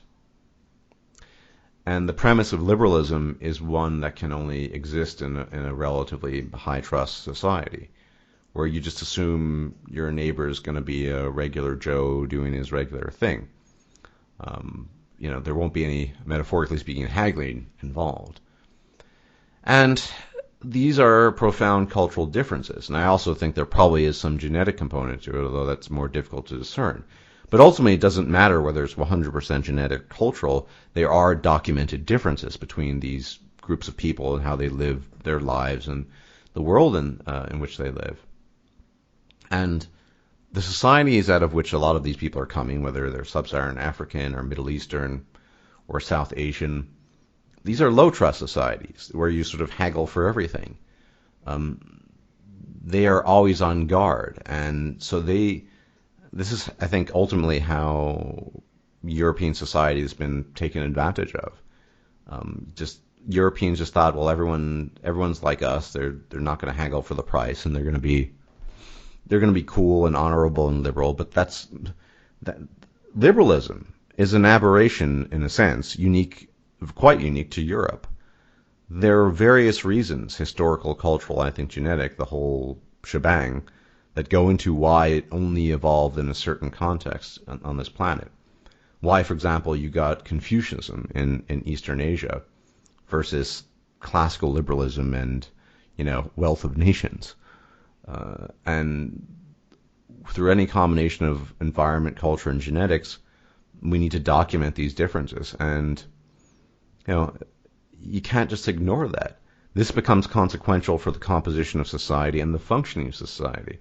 And slowly but surely, things are not functioning too well anymore because, well, we didn't realize effectively that we were going to have to haggle. And I'm using the metaphor again, but it's the best one that comes to mind because every time I've been to a third world country, inevitably I end up haggling over the price of something, which is just, you don't find that in Western society. And, this is something that needs to be observed and brought to bear publicly. And, like I said, I don't have a problem with Islamic reform and all of these things. Just get the hell out of Europe to do it. Don't do it here. This is an unnecessary burden economically, culturally, and I just have no patience for it anymore. And yes, there are plenty of peaceful Muslims. They can be peaceful in other places too. Or they can just give up on their Islam and just try to assimilate. I mean, I don't really see any way past that there.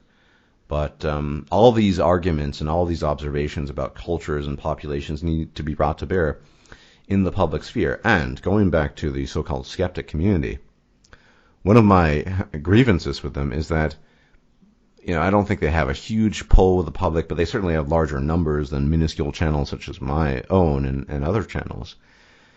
If they were the ones, and eventually they will after it becomes, trendy enough and acceptable to talk about these things, but if they were to do that now, that would be a huge service in some sense, because there need to be large numbers of people who are reached with this, I guess. So, I mean, these are my views, and I think, although it's just an informal conversation, I could produce documentation for this. People are different, and they come from different geographical locations, evolved in isolation, and there are all kinds of reasons for that. The sexes are different.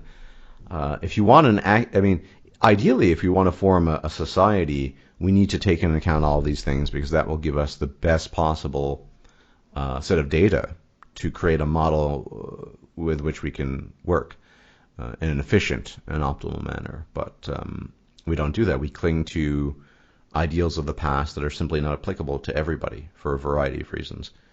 And it's high time we admit this publicly, and we talk about this in public discourse, and then do something about it, in the most efficient and nonviolent manner possible, if that's allowed. Yeah.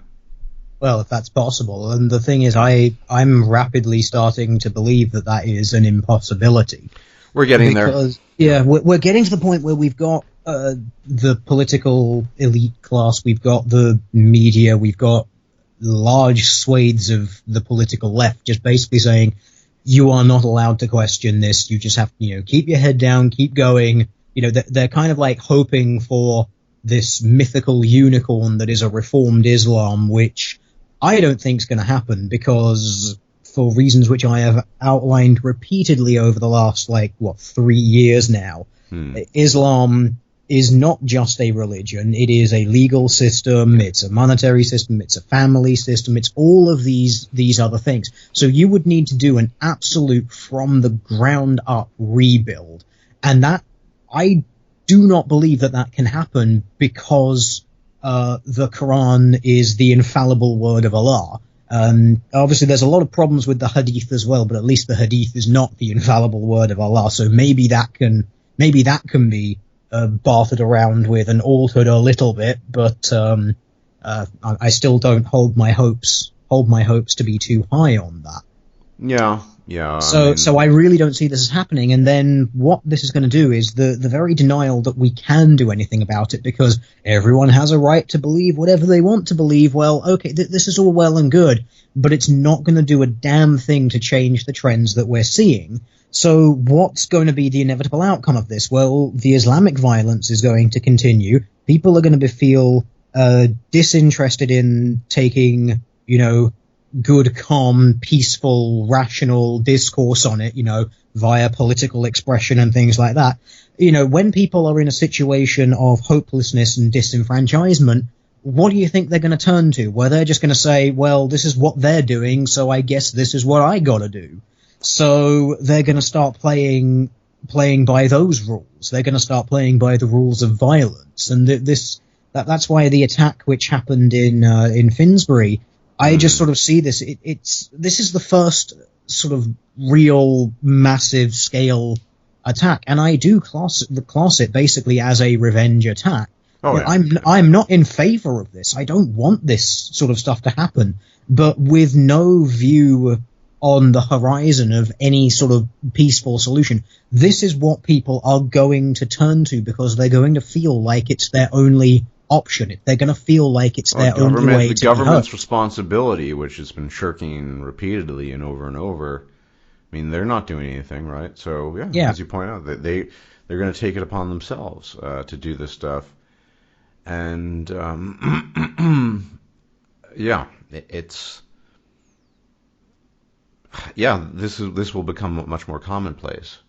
And the response, unfortunately, as you pointed out, was dreadful. I mean, obviously you can't endorse this in good conscience. It's kind of violent activity, but in terms of understanding the cause and effect, it's pretty obvious. But as you point out, the response of the public, oh, this is horrible, this is racist, this is, pretty much everything that is regarded as bad and evil and yada, yada, yada. My question to people who have a problem with it, because I've just said, look, I fear that it is going to have to go so far as ban Islam, destroy mosques, repatriate or forced conversions or things like that.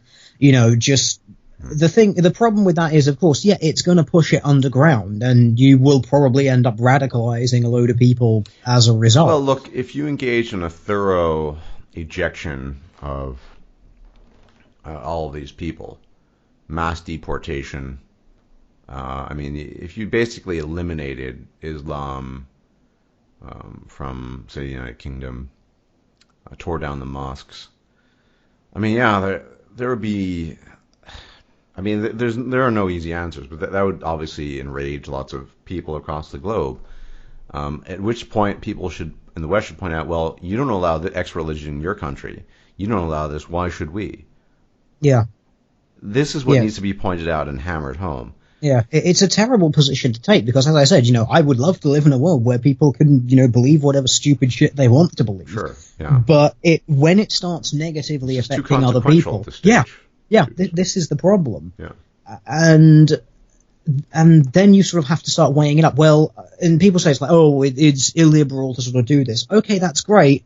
Well, what other solution is there? Because we cannot keep going as we are going. It is, an unsustainable course of action. And the further and further and further down this path we go, the more extreme the response will have to be if we are going to do anything about it. Now, if we've just decided we don't want to do anything about it, we want Islam to become the dominant ideology in the UK, okay, that's fine. If that's what you all want, great. I'm going somewhere else. That's the thing is, you're an English guy and that's your home, and as Douglas Murray points out, where do Europeans go when they're sort of driven? It shouldn't be that way. And no, it shouldn't. That's why, if and when it comes to that, European countries need to say, well, look, Saudi Arabia doesn't tolerate X. This country doesn't tolerate X. Japan doesn't tolerate Islam. That's all that's really necessary. And I think Europe in general needs to reassert an instinct for self-preservation, whilst remaining reasonable. You don't need. I'm not saying let's start colonizing everyone or whatever, but just within the context of Europe, say certain things are acceptable, certain cultural, religious practices are, and others are not. And just leave it at that. And you can get with the program or you can't. And if you can't, then we're more than happy to ship you off to Pakistan or Nigeria or Eritrea or whatever fabulous country you want to live in. But if you want to live in the United Kingdom, that will be a landscape without mosques, without Islam, without extreme religious, ethnic segregation. And I think immigration needs to be slowed or completely halted in general. Well, it needs to be slowed and halted from any country that your country is engaged in war in, and I would say has engaged in war in for at least a century. Because it makes zero fucking sense to say, oh, we'll accept immigrants from this country. Yeah, we're running a load of military ops in that country. We're bombing the ever-loving shit out of it. Well, yes, Why on earth would you accept refugees from that country? It makes no sense. I'm not denying that there's some grievance element here. Obviously there is. And I think the misadventures in the Middle East have been a large contributing factor to a lot of this.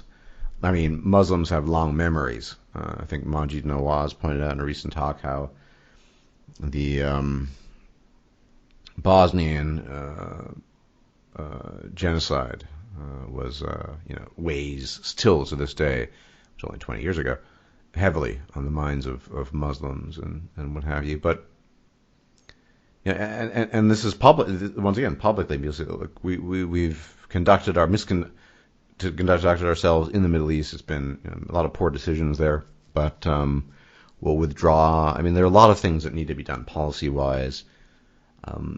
Go live your lives there. Go worship Allah. That's great. Just leave us alone. There are serious issues with Western, particularly American interventionism, that absolutely amplify the problem, I think. Not solely responsible, but they make it a lot worse than it is or need be. However, how we get people on board, politicians on board with less interventionism is, I don't see it. Libertarians have been arguing about this for years. I don't see how you're going to get that done. I just kind of, any way I look at it at this stage, is we're kind of fucked. And, I don't... The worst possible outcome would be something just outright fascistic, although some people would look forward to that. Totally autocratic, that has none of these institutions that people cherish. And I think we're heading down there slowly but surely. People will just eventually get so sick of it all and say, well, they'll just elect a strongman, or elect a strongman is not the right way of putting it. They'll support a strongman and say, look, I'm going to do X, Y, Z. These other politicians, they couldn't do it. But in exchange, you're going to accept my rule and so on and so forth. And I think we're heading in that direction. There's historical precedent for it. And yeah, we can thank the quote-unquote liberal people and the tolerant people and for all of this mess. And the politicians who helped create this mess will not be called to account. Maybe they'll be hanged, who knows. But things were going all right. There were problems. I mean, and then you have the not entirely separate problem of the EU. And, there's so many layers to this, and yet it's absolutely incredible. Sometimes it blows my mind that people tolerate this to the degree they have with regards to the politicians in particular. But well, I think in a lot of cases it's just they have no real choice in it. I mean, when you consider, like in the UK, in your average general election, it's anywhere from 1/3 to 2/3 of the population just never vote.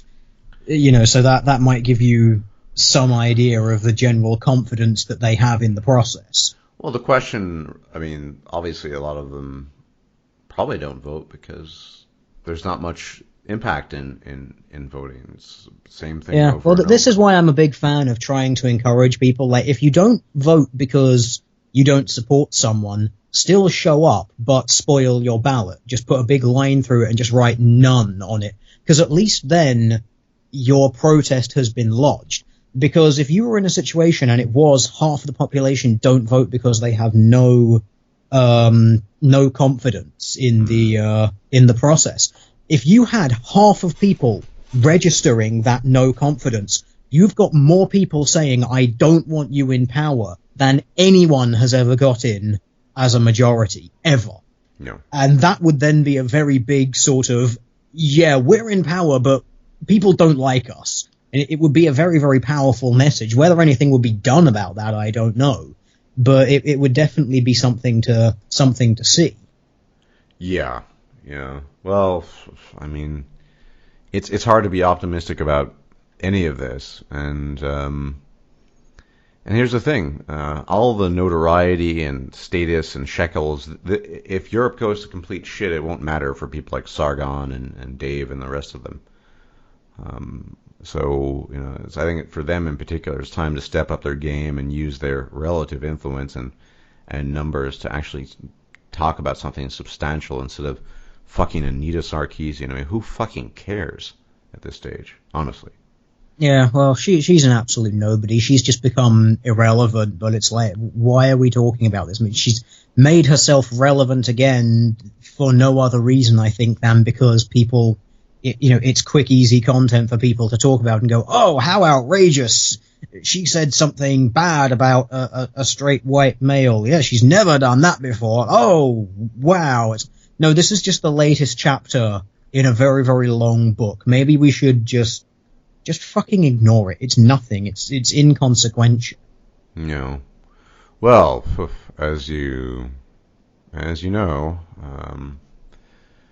YouTube is primarily about drama and people arguing and bickering over insubstantial nonsense. So. Yeah. Well, I mean, you can make the point that, well, as I've already said, even someone like me who likes to dig into a lot of numbers, a lot of the studies, I'm not going to change anything. I'm too small. I'm just some random fucking nobody. So even if someone like Sargon and Thunderfoot were like, hey, here's a load of political stuff. This is what we need to do. How much impact is that going to have realistically? You also keep in mind that most of the traffic that you're getting on channels like that is from the US, not the UK. So it's like, yes. And I think that's actually part of the problem in some ways, because it means that they inevitably end up sort of playing up to a US audience as opposed to a UK audience. So it's, you're involving yourself in politics that doesn't affect you. So but it's good for channel growth. I mean, it's, once again, I'm not sure any of this is going to matter in the long run if Europe becomes, Europistan or something like that. This is, it's a grim observation, but we can't afford to wait for it to become trendy and acceptable. And it really is a numbers game. It really is a numbers game. Enough people speaking. Ooh, I have a very interesting story about numbers game. Okay. By all means, finish. No, I'm pretty much done. I was just saying, look, if given sufficient numbers, something could be done. But everyone's afraid to speak out. And anyway, that's all I had to say, really. But. Fair enough. But this is something I'm actually considering making a video about it. So I'm not going to name the jurisdictions involved in this for that reason, because it's kind of like something which I've sort of been a little bit tipped off to and done a bit of digging, and I sort of want to keep it as my thing because I like that. I do have some business interest in the channel after all.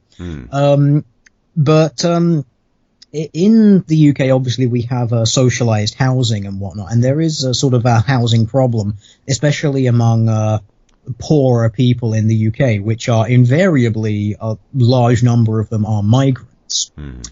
And there was an interesting case in one region had basically too few houses to house all of these people, and it's an area which is largely Muslim, like very overwhelmingly predominantly. And there was another area not too far away from it, and they began moving those people obviously to this other region. Now, obviously, it's not a partisan thing. It's not a politically motivated thing. It's, because obviously things like housing departments, things like transport, they're non-partisan. Even though they're government-run, government-owned thing, they're not enforcing a particular narrative one way or another. They just have a job to do, and in this instance, it's finding homes for people. Right. And the seat that these people were moved to turned blue to red, and it was turned red by basically to within a tolerance of 100, the exact same number of people who were moved from that area to this other area. It was like the numbers line up basically to within the 100. So it's like, if you want objective proof that bringing all of these people in, putting them through these socialized programs is objectively having political effects. I mean, we can hypothesize wonderfully about the mayor of London, even though that's great and all of that sort of stuff. But this is an example, and it's like this was in the election, that's just gone by. It's like, no, that boom, right fucking there, right in front of your eyes, as a result of basically migration, because a large amount of the people that they were moving were migrants. It's like 90-something% of them that are moved are migrants. an area has gone from being a Conservative seat to being a Labour seat. Yeah. You know, that change has happened in front of your eyes. And I do want to do a video on it because it's like, look, if this trend increases, here is a data point that shows it happening to you in real time, basically. So that's just popping that out there, because I know it's something that gets talked about, and there's lots of sort of ways that people try to dismiss it, and it's like, oh, it doesn't matter because, you know, there's just a drop in the ocean, it's not going to change it. Well, explain this. Explain how a seat turned blue to red by coincidentally the exact same number of people that were moved through socialized housing when they're like basically all migrants who we know want to vote generally to the political left because they stand to benefit massive amounts from it because, hey, socialism, we get lots of free shit. Yeah. I mean, but even in public, you couldn't say that. I mean, you could, but... Well, that's why I kind of want to make a video on it, because it's like, I can say this in public because I've got this data here, and it's all publicly available. It's not from like some internal source or anything like that. It's literally just reading the numbers that both of these places have published, because it's all tracked, because it has to be, because it's a public service. So it's like, it's irrefutable. Like, it's right there. It is solid black and white numbers. So if you want to try and play you're just being racist, you're just being alarmist, it's like, well, no. I don't know. Argue against the numbers. Forgive me for my skepticism on this, but these days there are also hard data on the relationship of IQ and education and health, even that it's even, you know, that IQ is strongly correlated with greater health outcomes. This is known, and yet this will still be denied publicly. So I mean, you can present the numbers, but who's to say that there won't be a equivalent Laci Green? It'll just say, well, I have this, I have these data, and I'll give it to you when we're done, and then it just sort of gets forgotten and filed away. Oh yeah, I fully expect that, especially from, you know, the oh so rational skeptics who, you know, even if you bring up to them like, look, women change how men behave really, really obviously. You guys love the gynocentrism argument when it suits you. What if it's affecting you guys at all? Oh, well, you're just sexist. You just hate women. You just can't get laid. All right, fine. All the data's there. You don't want to even look at it. Well, that's fine, but just be aware your credibility is taking a hit, but apparently that really doesn't even matter. There's enough people who will just, you know, go with senpai no matter what, because they in-group out-group preference. Yeah, social identity theory strikes again. You know. Yeah. I mean, which is another thing which I really want to make a video about, and just because it's another one of those things you just make it and it just sits there. It's like, I'm just putting this out there. I'm not going to link it to anyone. I'm not even going to say. But of course, that's not just applicable to the Fellowship of Akkad. That's it's applicable across the board. That's just YouTube personalities. In video games, guys who play, Battlefield, you know, you say something bad about your favorite Battlefield commentator, and then all of a sudden you get a YouTube comment lynch gang, going after you. It's yeah, I mean that's just the way YouTube tends to operate, unfortunately. Yeah. I think it's just the way people operate. It's but YouTube creates the atmosphere, the perfect storm for that, I think. Yeah, well, because there's a lot of profiteering to be had off of disagreement. Yep. Yeah, absolutely. I'm not condemning it. I mean, some of my success comes down to disagreeing with people. So I'm not going to say like, oh, it's a bad thing and no one should do it. No, it's like it's just a thing. And that's another thing I find so bizarre. You cannot notice these trends. You cannot even talk about them because they're such a third-rail fucking topic in that community in general. It's like, why can't I just say, like, look, there are business interests at work here. Like, you say you're going to VidCon, because you want to see your friends and all this. Okay, yeah, that's great. And I'm not gonna deny that. I'm not gonna begrudge you that. I'm certainly not going to be jealous about it. But, this idea that there's no sort of business model to be had or no sort of business element to it. You're going to a place which is running workshops specifically on how to grow your channels, on how to get more audiences. You're doing fan meetups, which is going to build consumer relations to your brand. You know, they get to meet the person now. They're going to feel more linked to it. Their social identity is going to increase according to that thing. And you get to make a shitload of videos about it, talking about what a wonderful gay old time it was. You don't try and tell me there's no business element at all.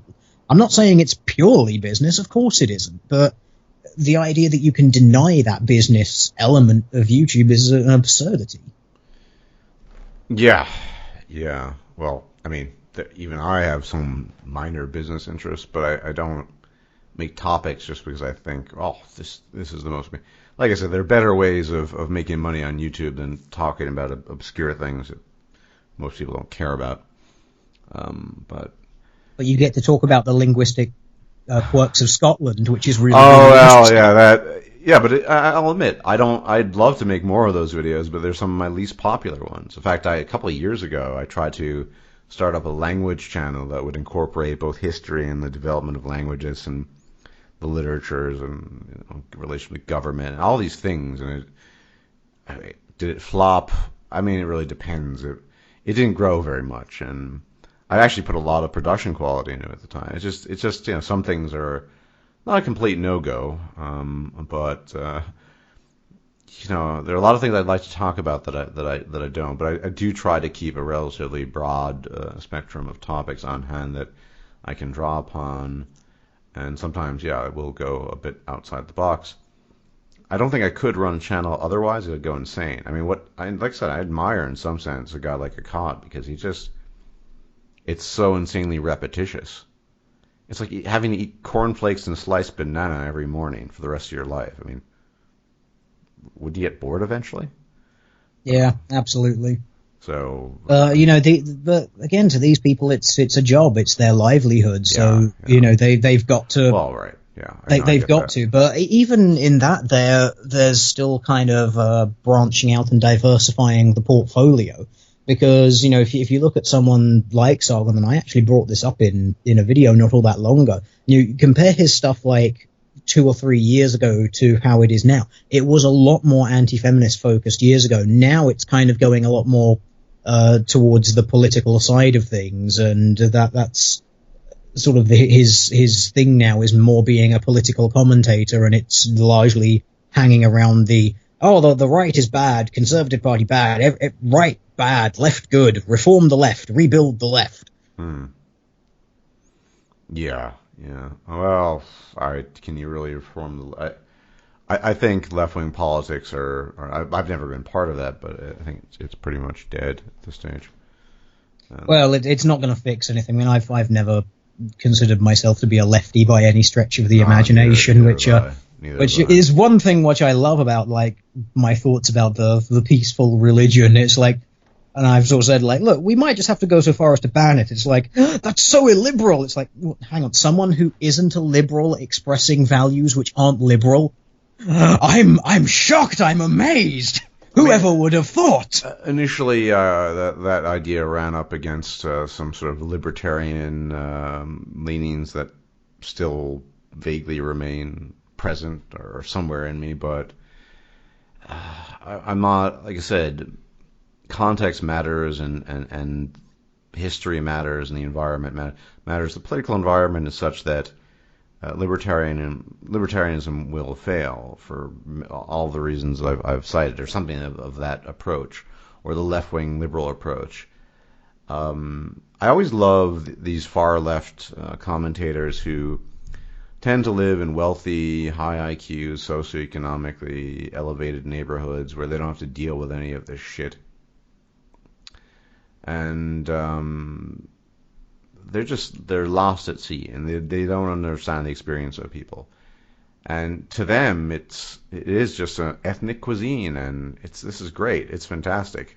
Let's get that Thai food. Oh, that's a lovely kebab. My challenge to those people is, can you name a single benefit of the multicultural experiment that isn't music, food, or fashion?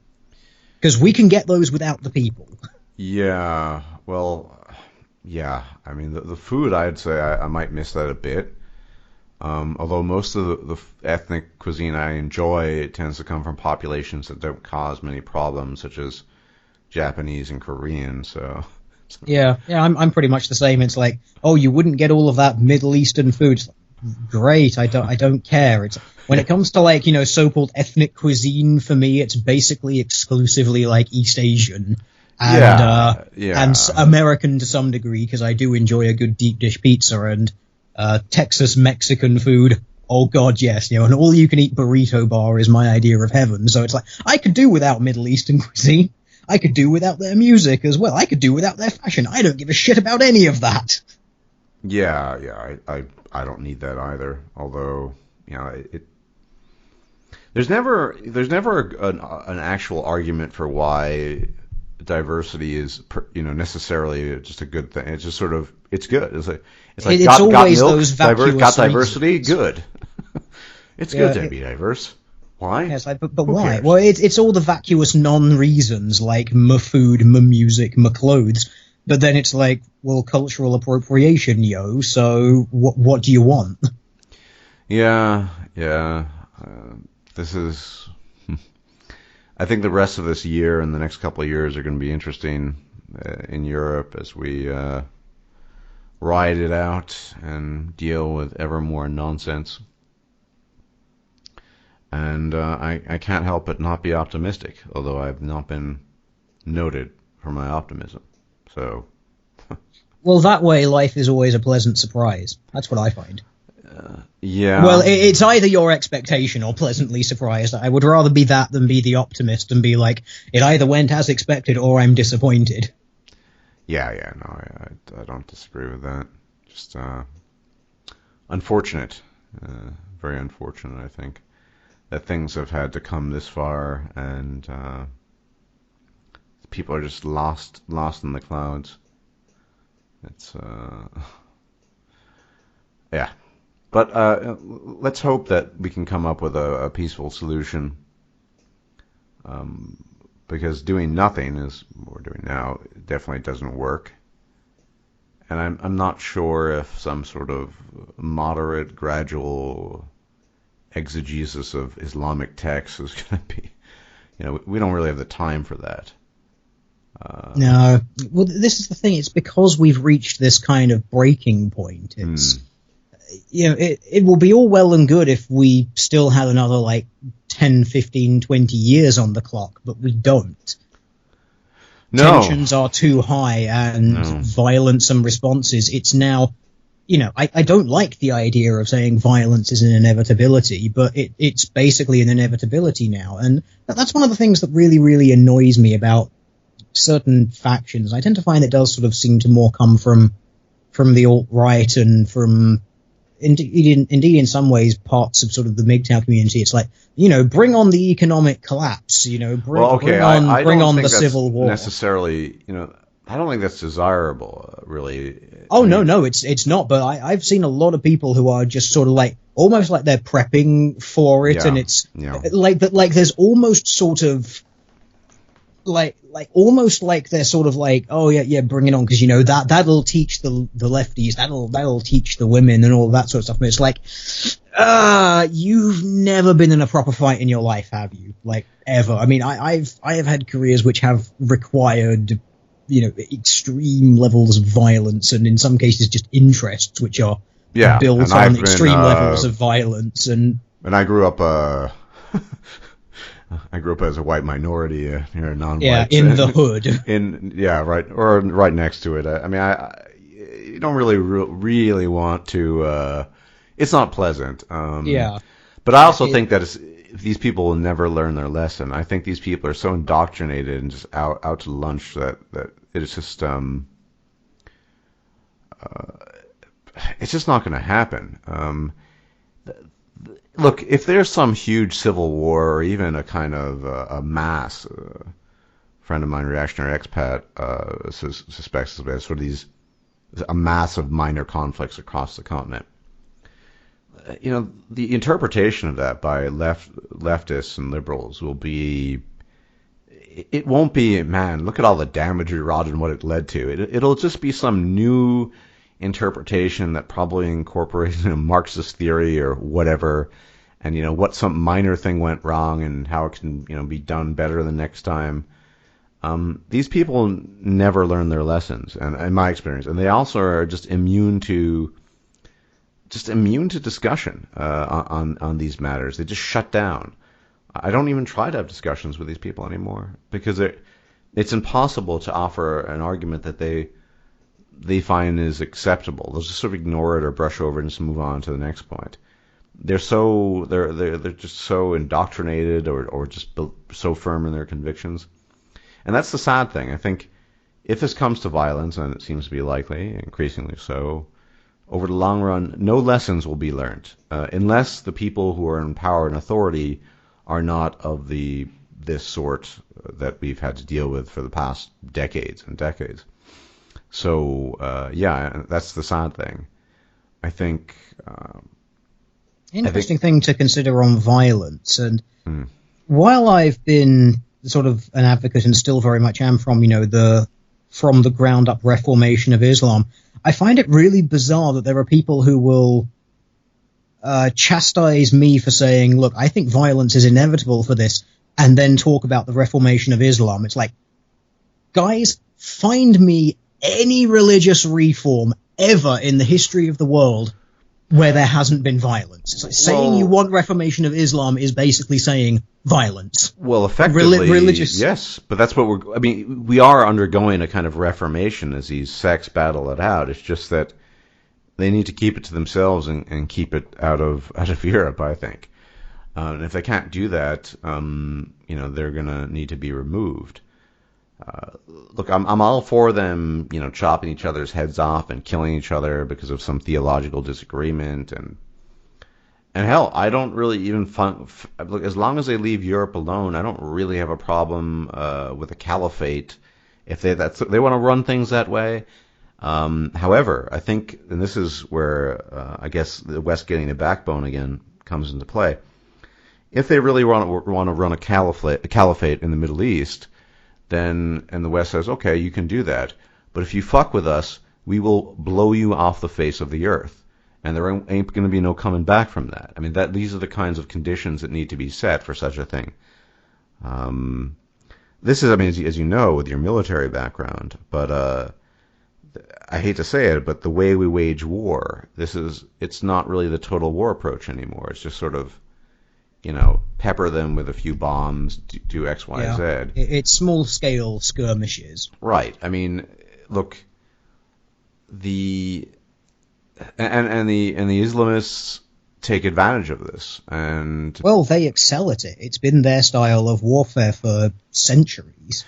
Yeah, but I mean, the fact of the matter is, if they're the backbone and the wherewithal, the West, and even all of Europe, just to join together, said, look, we'll make a deal here. You get all your Islam out of Europe, and if you want to run a caliphate and do whatever, we won't interfere. And yeah, there might be moral objections to that, but I think we're at the stage now where we need to mind our own business and try to get our own societies up and running again.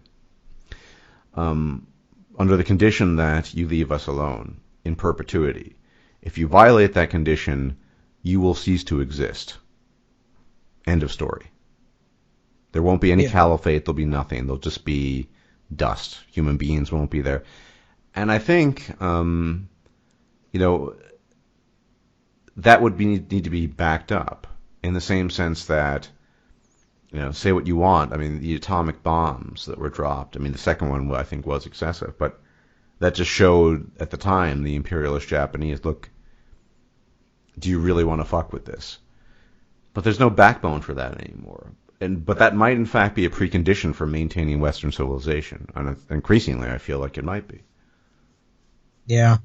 I have to wonder whether or not, say, the UK, the US, and places like this, just doing maybe a few atomic tests might just sort of be like necessary. You sort of find someone just be like, we'll just fire off a couple of these, just televise the ever-loving shit out of it, just remind the world that this is what we have, sort of thing. Whether or not that might actually have some sort of impact.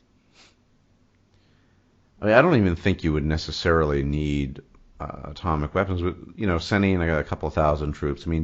really just bringing the full might of these various militaries to bear and say, look, do what you want, but don't fuck with us. You fuck with us, it happens once, and that's the end of it. I mean, I would say good luck with that, because the UK is dangerously underarmed at the moment. I mean, the army is in the move at the moment of phasing out, in some cases, entire regiments in favor of trying to get more part-timers. You know, it's like, it's not a good situation to be in. No. I mean, sort of. Fortunately, you couldn't say the same thing about the U.S., but I guess not. But it's just the West has just grown so spineless and apologetic for its own existence. And even though I haven't read the book yet, because I've just ordered it, I think Douglas Murray points this out, or has done in talks, that, you know, Turkey ran one of the largest empires in the world for centuries, the Ottoman Empire. Slavery, massacres, and genocides, and they're not running around apologizing to everyone. You know? So, you know, I guess I'll use a new term. The West needs to spine up. They just look. These bad things happened. They happened in Imperial China and the Ottoman Empire. How long are we going to cling to the past and just drop it? And we need to live in the now. And at the moment, these are the things that are necessary in order to preserve this civilization. And people who don't want to conform to the conditions that are required to preserve that are free to leave. And if they don't, these people will be ejected. It's really we just need very clear lines of delineation of what's acceptable and not. And no more Islam. End of story. Just there are enough problems in Europe without it, and yet it seems to be the biggest problem at the moment. If you love Islam so much, go to an Islamic majority country, not a country that doesn't even want you here in the first place. Because it's interesting, the public polls, and Douglas Murray brings it up, and I've looked at some of these, that when you actually ask people if they want more Muslim immigration, at least in continental Europe, it's close to about 80% of people say no. Wonder why. Yeah, and yet what's being done about it? Well, yeah. So much for the will of the people and all that. Well, this is why democracy is kind of shit. I don't really have any faith in democracy. I don't think it's a great system.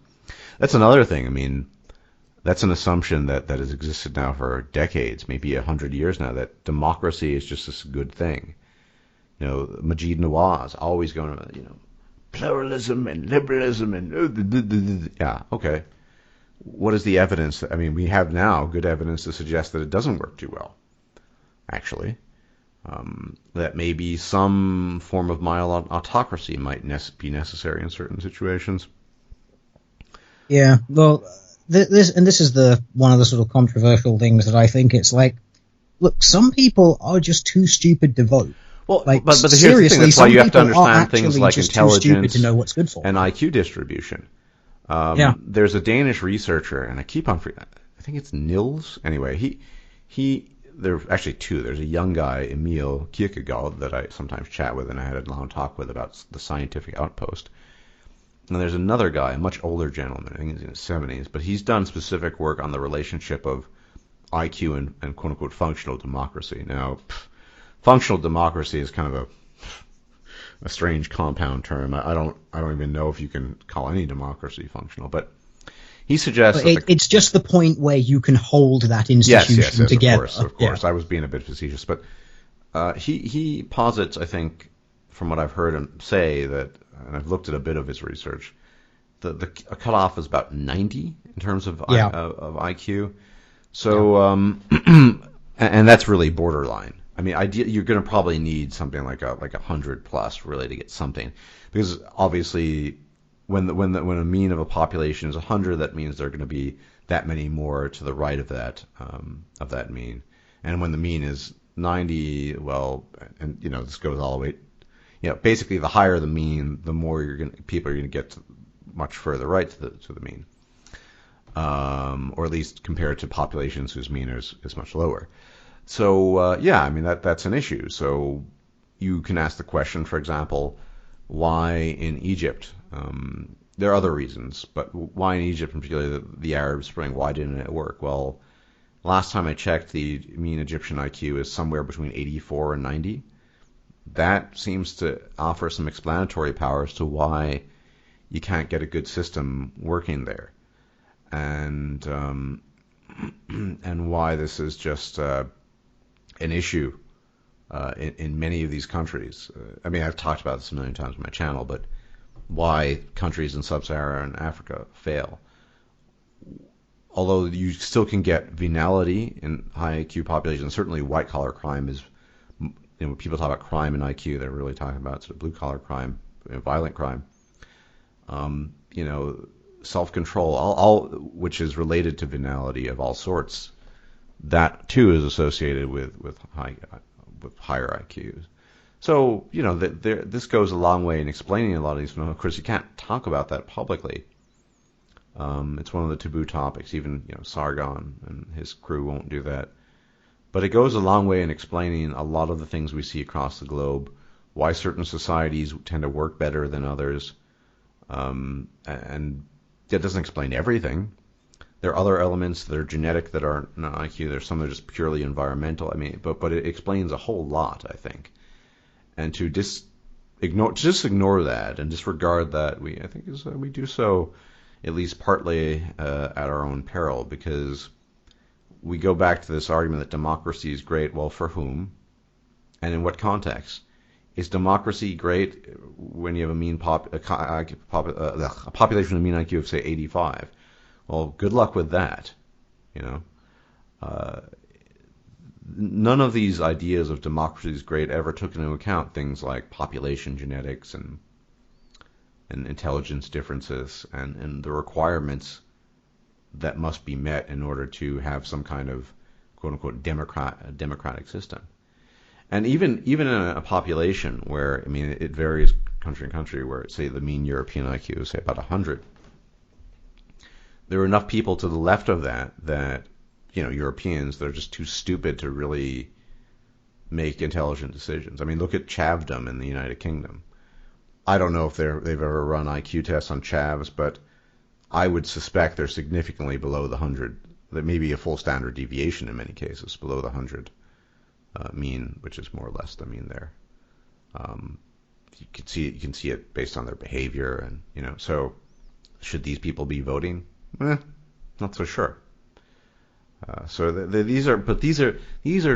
is cherished wisdom that you sort of call into question, and it needs to be called into question because there are always new data points arising, and it's just, if we want to, and I personally think, my belief is that when we're far away from it, I don't think we'll live to see this in our lifetime, but that if we could acquire the most accurate picture of human beings, human ape, Homo sapiens, taking into account all these genetic population differences, IQ, health and sickness proclivities, all this stuff, sex differences, environmental effects, epigenetic, I mean, the works, we could actually craft a system that would be the most accurate representation, and it probably would vary according to population because of these differences. But as it stands now, democracy, liberal democracy, is just it's just well-wishing. It's just a kind of a phantasm that people have in their minds. It's just a good thing that we need to have,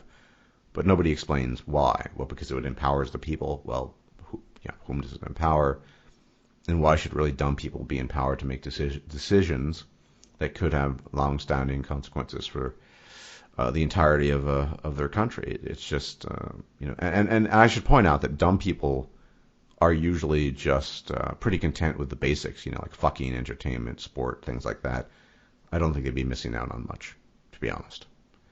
Oh, no, because a big part of the concept of democracy is the ability to delay gratification. Yeah, and people with lower IQs, unsurprisingly, kind of bad at that. That's why you get so many of these, especially on the left, it's all run on, if we get into power, we'll give you money now, we'll give you homes now, we'll do this now. It's not. It's why it's not uncommon to see a chav in Manchester a 15-year-old girl with a 2-year-old kid in tow.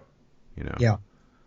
It's just, these are just facts that are well documented. And I mean, there's a whole cottage industry of denialism regarding this too. It's, people who do IQ research. Nobody. This isn't controversial anymore, and it hasn't been for at least 10 years, and probably 20 or 30. But there's a whole cottage industry saying that IQ has no relevance, that it doesn't matter, that there are no differences between populations. There's certain things that are true. I mean, the mean doesn't necessarily tell you anything about an individual you encounter. For example, my friend who doesn't make videos anymore, CS MGTOW, he's Nigerian. I'd reckon he's at least 3, maybe even 4 standard deviations above the Nigerian mean. But he, smart guy that he is, knows that he's an exception. I think he recently said in a talk with me that if he could, he would get rid of 99% of the Nigerians in the UK. But yeah, there's a whole cottage industry of saying, no, it's not true, that it's not real, it doesn't exist. But the research continues, and I think probably in the next 10 or 15 years, the alleles that are most closely associated with intelligence or IQ will be discovered, and in the process, you'll see that certain populations, for example, like the Ashkenazi population, they probably will have a higher frequency of these things, or East Asians. And then individuals in particular who appear to be exceptionally bright will have a greater proportion or frequency of these alleles appearing. And the picture will become clearer and clearer. And then the denialism will become more and more ridiculous. But this is the problem with the left, because it doesn't matter how much evidence you present. They will always continue on with their phantasms, which is why these guys who wanted to stick it to the left and say, oh, I see, we're going to teach them a lesson, right? They'll never be taught a lesson. They will just continue to rant on, and it will never be enough. So, yeah, I'm not too hopeful there. But at least I'm hopeful that genetic research is sort of plodding along, and people are making some progress, and that's all good stuff. But this needs to be a public discussion. IQ is relevant. Sex difference is relevant. Consanguinity is relevant. I mean, yeah. Well, that one's very relevant, especially when people want to use it was mental illness lone wolf sort of thing to defend Islam, because it's like, look, there's been studies done on like mental illness and its relation to terrorism, and the correlation, I believe, was like 0.1 or 0.2. It was basically no correlation whatsoever. There's so little of it, it's not an excuse. Well, from what I've seen, but if you want to use it, then you have to start looking at, well, why does this population then have such a problem with mental illness? Oh, because they've got all of this inbreeding. Well, we can't say that, so it's, no matter what phantasm you want to come up with, whatever spectre you invent that is the explanation, eventually it's going to have to be like, okay, well, in that case, we have to investigate why this population is more prone to whatever reason you want to invent. Well, I mean, it might just require some really simplistic language, like a commercial on, well, nobody watches TV anymore, but they had one for teenage pregnancies some years back in the UK, where some girls, it was obviously it was not really happening. She's giving birth in the schoolyard, and she's 15 or 16. Something along the lines of, first cousins and reproduction, bad idea, or something akin to that. Or first cousins, reproduction, don't do it. But yeah, I mean, they've been trying to reach particularly people in the Pakistani community, not just in Pakistan, but as I said, in the UK. But the amount of resistance to that, medical professionals, in fact, trying to say, look, guys, you probably shouldn't be having sex and marrying your first cousin. Just a suggestion, but it goes on. And getting back to the point, once again, of these people living in their sort of isolated religious ethnic communities, one of the reasons why such a sound message as don't have sex with your first cousin and marry him or her falls on deaf ears is because these communities are effectively, due to their large numbers and their cohesion and their resistance to assimilation because of those numbers, impenetrable with such messages. They're not going to listen, because then I suspected if the communities were much, much smaller, in the very least, if the Pakistani community in the UK were minuscule, and consequently there wouldn't be a Pakistani mayor of London, you wouldn't have the incest problem anymore. Sorry, it's a version, inbreeding problem. I don't think, because pressure would be too great would disallow for that. But, you allow people to do their own thing, and you get things like the founder effect and the host of problems that can bring. And most of the time, well, in the vast majority of cases, it's not good. So, yeah. But once again, we're too far gone. We can't talk about this publicly. And, yeah, the people who have the most pull, as it were, are wasting time with the likes of Anita Sarkeesian and Stacey or whatever, Laci Green. I mean, it's really sad. If a guy like Sargon actually wanted to affect change, or Dave, or Romy Millennial, they would talk about these things that are really relevant. And I'm sure they will once it becomes acceptable enough to do so. But we're not there yet. But by then, I think it will be too late, because they need to be talked about now and need to be brought to the public. Even with that said, I think my impression, because I'm quite a hermit. I don't really interact with, as they refer to as normies very often. But as you pointed out, I mean, people like Lord Akkad are referred to as Nazis and white supremacists. I mean, the guy is a kind of left-leaning, kind of lowercase L liberal who doesn't, I mean, to the extent that he believes in sex differences, won't bring it up, or genetic. So it's just strange how far gone the mainstream is. So, I guess that would seal the deal if he actually made a video about this stuff. You see, we were right about Sargon. He really is a racist white supremacist. Yeah, that's the inevitable thing that people pull out whenever you talk about this stuff. It's like, no, I'm not even saying that. I'm just noticing some data, observing a trend. But look, and I actually don't think. Look, there are these data, and maybe it is consequential. Maybe IQ is consequential, and it should be taken into account in public policy. You think? I mean, if it has effects on education, life outcomes, health. If it has very strong correlations, and I'm trying to remember the correlation for health off the top of my head, and I can't. Anyway, I know it's relatively strong. This is something I want to talk about.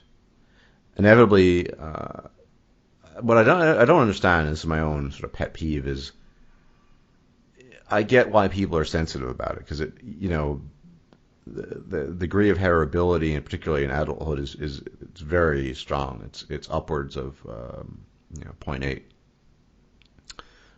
Past, I believe, 21. But, I don't know I don't know of any studies off the top of my head, but I would reckon that sprinting ability isn't too dissimilar. I mean, there are going to be tons of people, if that data set ever came out and say, look, or fast twitch muscle fibers, for example, it's a very heritable trait, guys, and many of you won't have it. I mean, it's kind of the same thing. It's just people are a lot more sensitive about the below the neck fallacy stuff. It doesn't make any sense to me, though. Clearly, people are different. Populations are different, and even more so individuals within populations. People have different abilities. Some people are short. Some people are tall. Some people have different bone structures. Some people have brown eyes. And why would we expect everyone to be the same? And more importantly, why would we expect that these differences not lead to different outcomes on various fronts? But so there's so many, I guess, layers to this that need to be actively worked on. But yeah, this all indicates to me that nothing's being won in the culture war. Nothing of relevance, at least.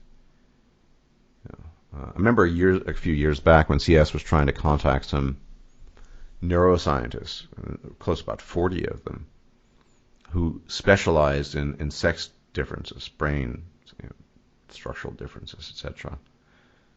Not a single person wanted to go live for a public discussion. You'd think, of course, a scientist who's made it his or her livelihood to talk about these differences and, really gung-ho for the research would be only too enthusiastic about spreading the word and saying, guys, look at this really interesting science. But no.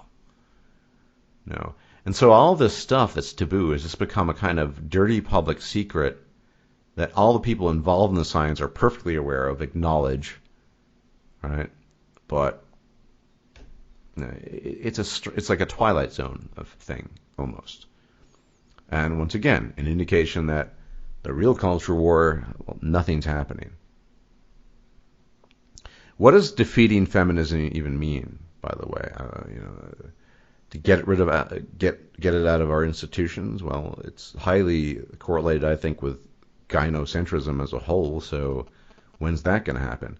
As I pointed out in a recent video, women would have to say, well, en masse, guys, we don't want this system anymore. I don't want to, get half his wage for the rest of my life. Maybe 1, 2, 3 women will say that. Will 3 million, 30 million, 40 million? I don't think so. So, yeah, you're not going to get 3.5 billion of them saying it. No. So, these obstacles are huge, but the only way to even attempt to tackle them is to bring them to public discussion. And as I've said, I am absolutely minuscule in this. I mean, I'm 26,000 plus subs at the moment. That's nothing. It's not even a drop in the pond. So I can't do very much. And most of my audience is cued into this stuff. Sure, they want it, they're interested in further exploration of this, and I do have various videos planned covering some of these things. But by and large, I don't have any influence, but someone like a Sargon could, potentially. But, because of status, that's not going, or concerns about that, that's not going to happen. And maybe I don't even blame him. I mean, he does have a wife and 1.5 children. That makes sense. But forgive me my skepticism towards the skeptical community. As I've discovered over the last few months, especially over the last few days, skepticism is not allowed in the skepticism community. There are certain things you are not allowed to be skeptical about because the very topic is taboo. So you just have to sort of get on the train, or else you're a nuisance of an outgroup and you need to be dealt with. And I know people. It's funny. I've seen people joke about my take on this, and they're saying, "Oh, look, he's saying that there's a skeptic mafia that stops people from doing things." It's like, actually, guys, I've exchanged a few emails with a content creator, and it's a very small content creator. That most people probably haven't even heard of, and they are a professional psychologist. It's like they've noticed the same trends that I have, and obviously we've exchanged a few messages about things like social identity theory and how this very much applies. And they've actually said, look, I am too scared to talk about it because I know I will get backlash from the bigger content creators. It's like, look, some of you joke about the idea of a skeptic mafia. There are people who are being intimidated into silence because of how they react to someone like me just saying, hey, maybe there's a possibility that you're affected by basic observable human psychology as well. Well, you get shit. I mean, you're not even part of that. You're kind of you do your own thing, but you get shit for it, right? Yeah.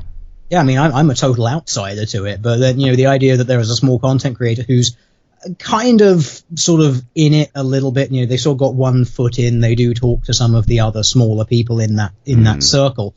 Then just saying, I'm too scared to broach this topic, even though it's my professional interest, the thing which I've studied for, years upon years. But I'm too scared to talk about it because I know that I will become persona non grata. It's like, look, to the bigger people, I would just say, look, that sort of thing is a really, really bad sign. I doubt they care. I mean, no, they don't. Of course they don't.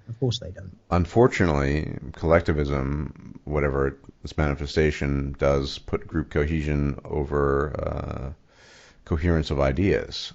This is a deep flaw, I think, that virtually all human beings suffer from.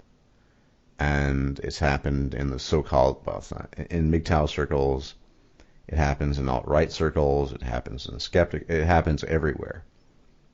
How do you deal with that? I don't know. I don't belong to a community, so I kind of do my own thing and say my own thing. I'm not really I don't need to maintain cohesion. And I'd broken with him. I remember when Sandman first came out, I was very critical. After a while, I just sort of gave up. But people didn't like that. They gave me a lot of shit for it. I lost subs for that. But I'm not going to conform just for the sake of conforming. I think in the case of your psychologist friend, it might be just good for him to just do his own thing. For a simple reason, actually, because if the approval of the Fellowship of Akkad is necessary for him to present ideas and put out videos, then there's something screwy anyway. I mean, that's like, writing public research grants. Well, you got to make sure that it sounds appealing and it's not too offensive because you need that funding, right? Well, the good thing about YouTube is, whilst your numbers growth is definitely not assured, you can put out videos. Maybe only 300, 500 people watch it, but you don't have to toe the line if you don't want to. And maybe he can just do his own thing. Nobody's ultimately stopping him from that. And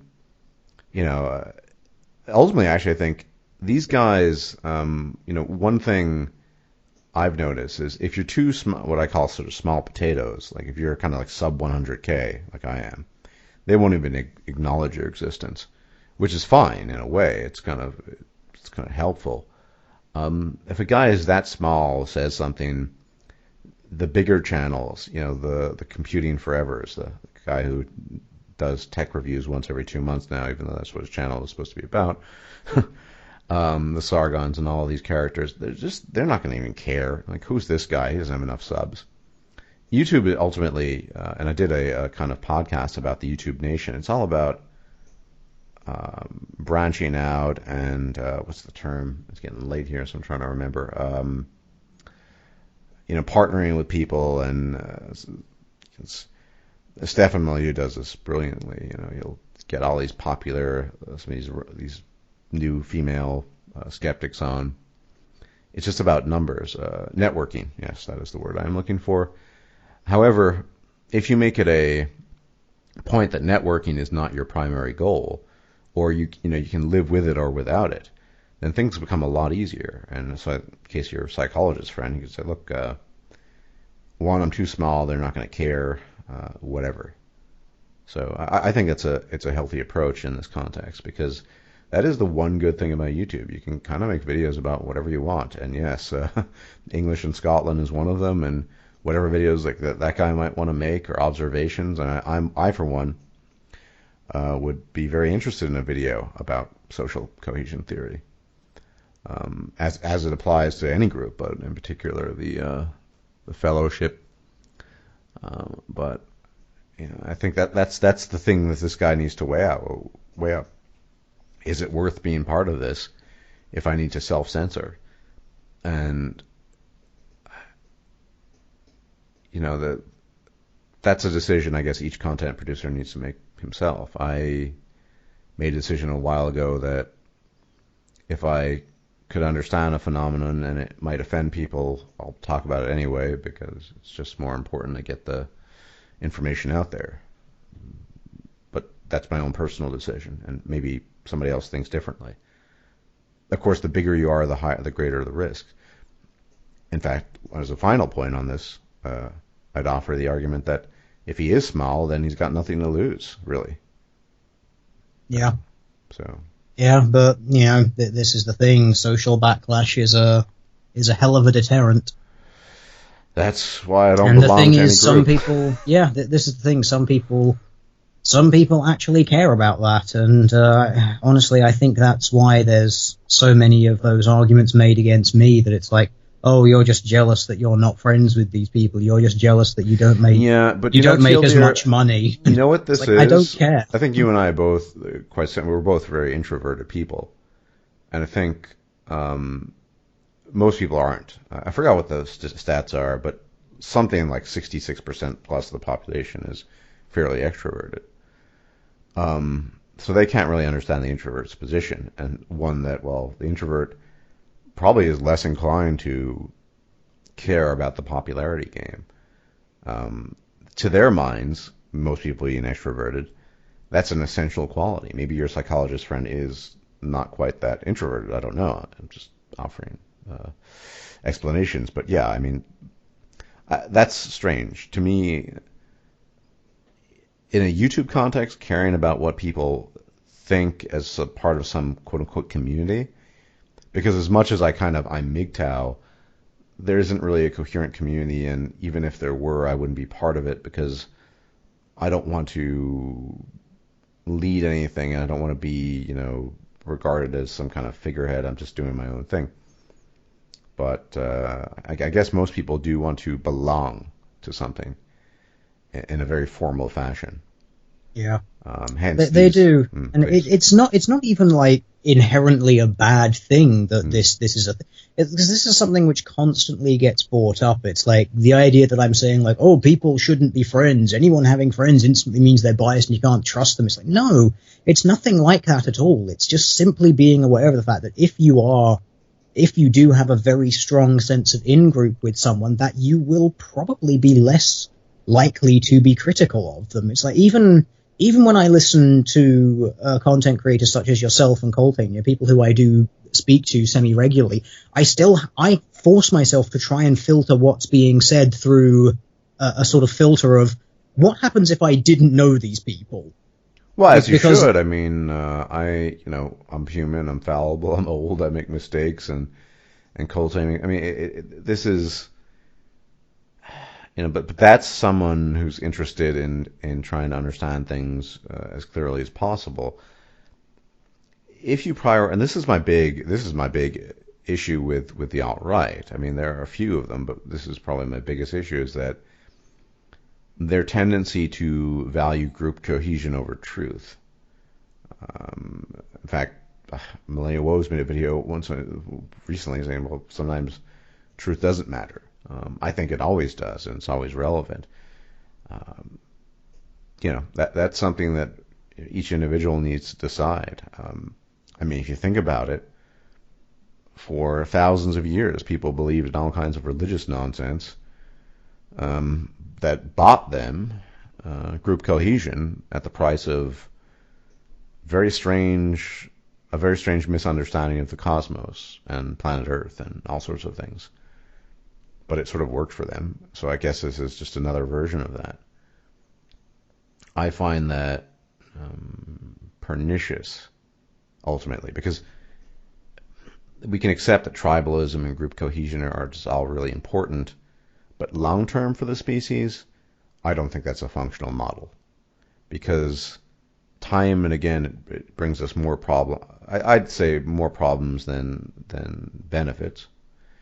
And if we're going to evolve, and we are evolving, but evolve in a consequential way, prioritizing group cohesion over facts and truth doesn't seem a good approach to me. And people are free to disagree with that.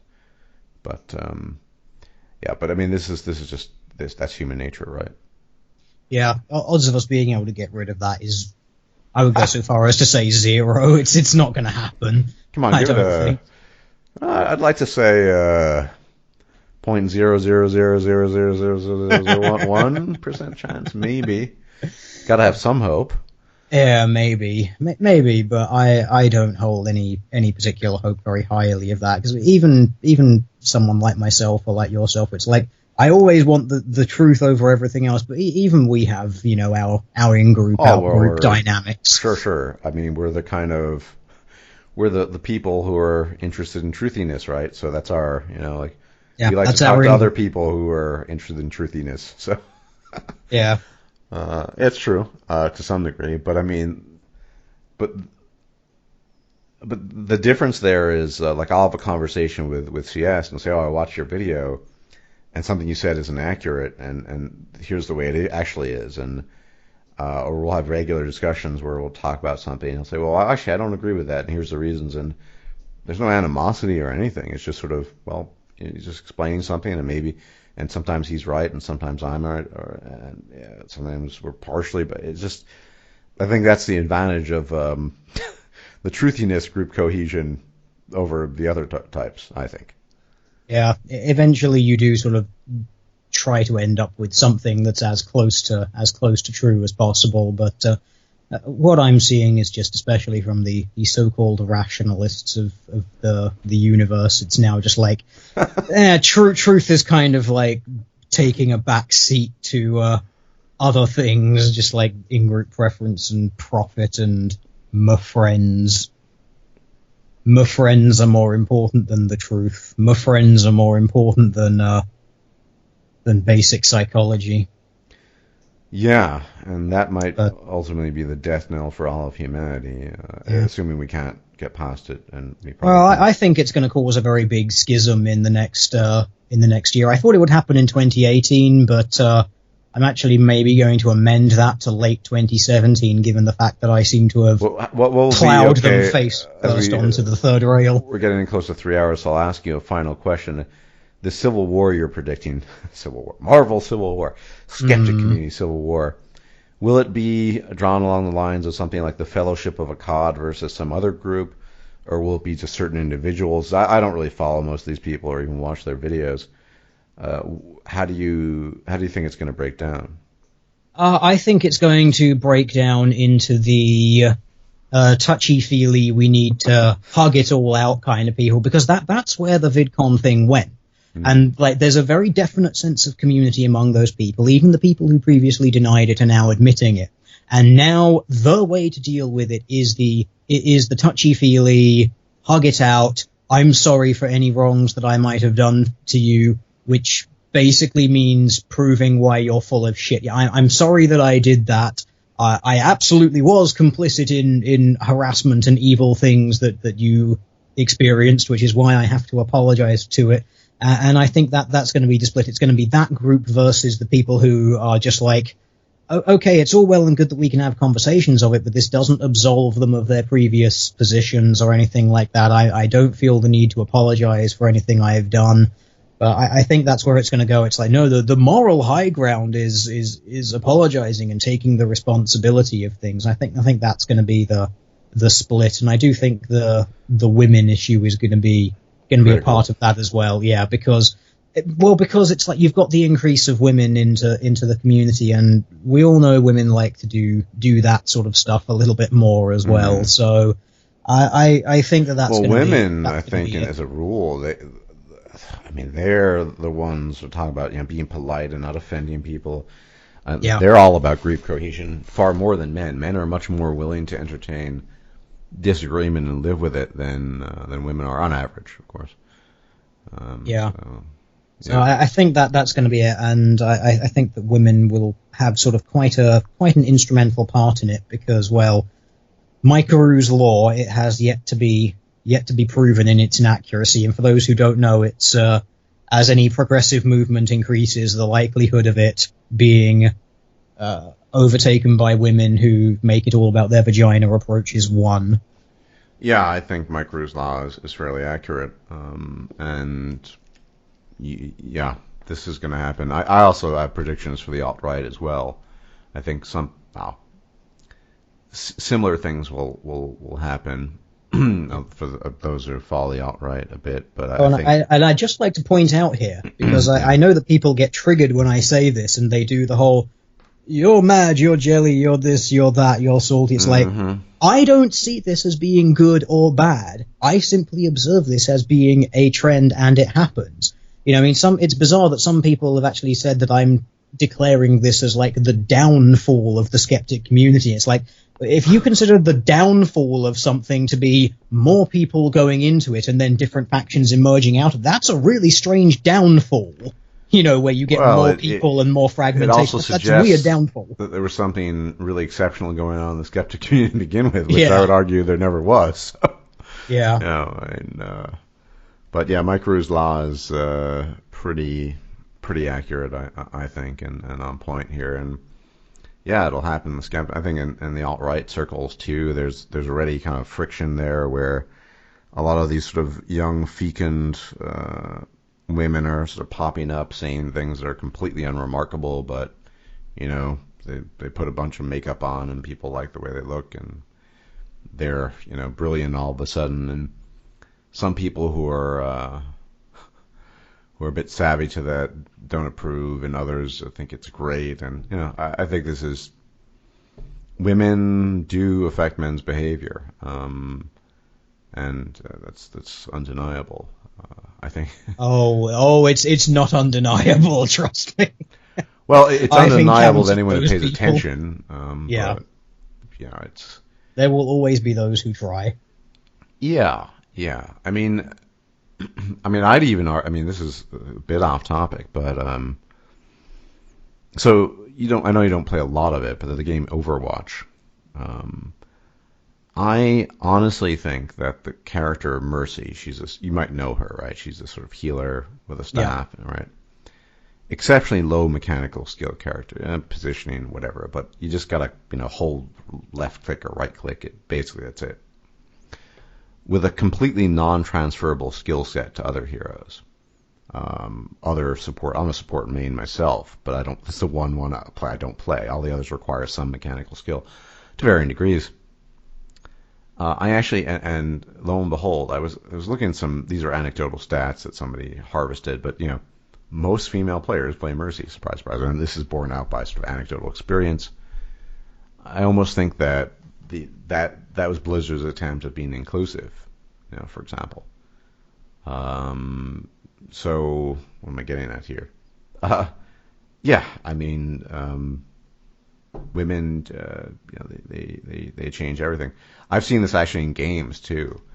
Poor performance on Overwatch can be pretty brutal and toxic, and people will just go off on people for not doing their job. Sometimes it's legit, sometimes it's not.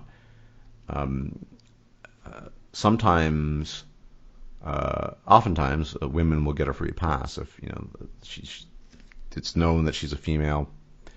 The interesting thing, though, and I find fascinating in that game, is male competitive spirit, which is very much an ingrained male thing. Sometimes will supersede that, and a woman will get slammed regardless for poor performance, which is fascinating. But I think it's also because it's such competition, and sort of trying to win can be a pretty big thing, as well as ego. But women. But I guess I was saying that women change everything, and you have a hero, a low skill hero that surprise, surprise, played by most women play over other heroes. It changes the team composition completely. It also allows women, interestingly enough, in that game to compete at a level that mechanically on average they would not be able to compete at, which is a very generous allowance on the part of Blizzard, I think. But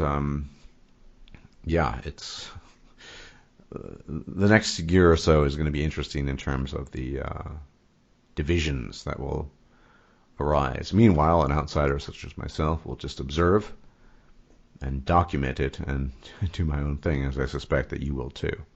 Yeah, well, my problem is I tend to sort of talk about it, even if in a very abstract sense. Well, you do have a connection to the skeptic community. I mean, you are kind of formally an anti-feminist, I guess. No? It's a tie through circumstance rather than anything else. Like, people just sort of say, well, some of your content kind of overlaps, so you're sort of within that. It's like, if you wanted to sort of say it, it's like, yeah, I share a subgenre sometimes, but that's like as far as it goes, really. Yeah, I guess, yeah. I mean, definitely of all those people, you're the most independent. Actually, I don't even know what happened to Micro. He seemed to have disappeared. I don't really watch his stuff. I hadn't in a long time. Yeah, he had some drama with some people DMCAing loads of his stuff and something like that, and then I think he just kind of stopped. Understandable. Interesting. Well, I think we've covered the works here. The West is doomed. The skeptic community is perhaps not doomed, but destined for strange divisions and apologetics. And vagina will be an important factor in much of this. Yes. So. And in the meantime, I'm gonna go play video games. Indeed. Have fun with all of your shit, guys. I don't care. Dota 2? Yeah, for the most part. I'm also blitzing my way through all of the Assassin's Creed games. I kind of like lost my shit with them like years ago when they were like, lol, it's aliens, and I was Origins kind of looks interesting, sort of, but then again, I don't know. Ubisoft has been just such a poor sort of quality control company recently. I'm skeptical. Legitimately. Yeah. So it's when they tend to, their release record is not very good when it comes to technical stuff. But I mean, I've just started playing Unity recently, which I've noticed. Yeah. It was slated for bugs and all sorts of stuff, and I'm playing through it, and I'm like, I guess they fixed all of the bugs, and now that they fixed all the bugs, this is fucking awesome. Like, the movement mechanics are so fluid. Combat is actually a challenge as opposed to just being a counter-attack win. Well, that's really why I have some mild interest in this Origins. I'm a big fan of medieval and ancient history. It's the idea of, you're playing this ancient assassin in Hellenic Egypt, and which is what it appears to be. That's pretty interesting.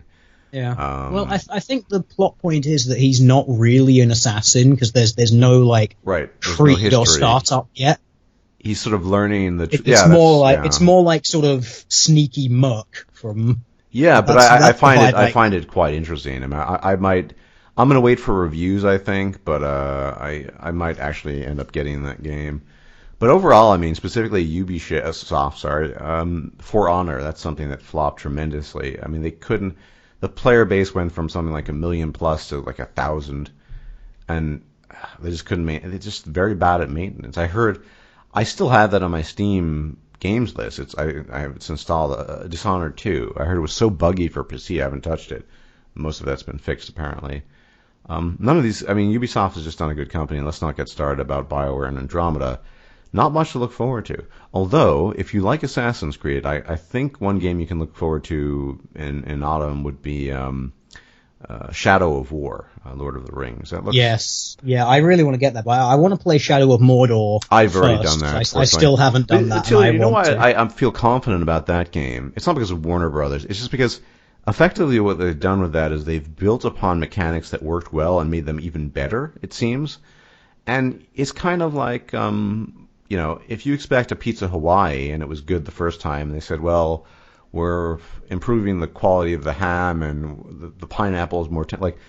it's not much to be disappointed. If you're not expecting the greatest masterpiece ever, but a fun game that follows a certain genre, which it does, which will probably only have one playthrough of maybe 30 to 40 hours, but it's just going to be a cool game. So I've actually pre-ordered that game because I'm pretty confident that it'll be good. The factions sound really cool. The mechanics were quite decent in the first one. I think they improved on that. So I don't really have any serious issues with that. But after this year's disappointments with Andromeda and other stuff, it's, I don't really know. Difficult to be have that much confidence.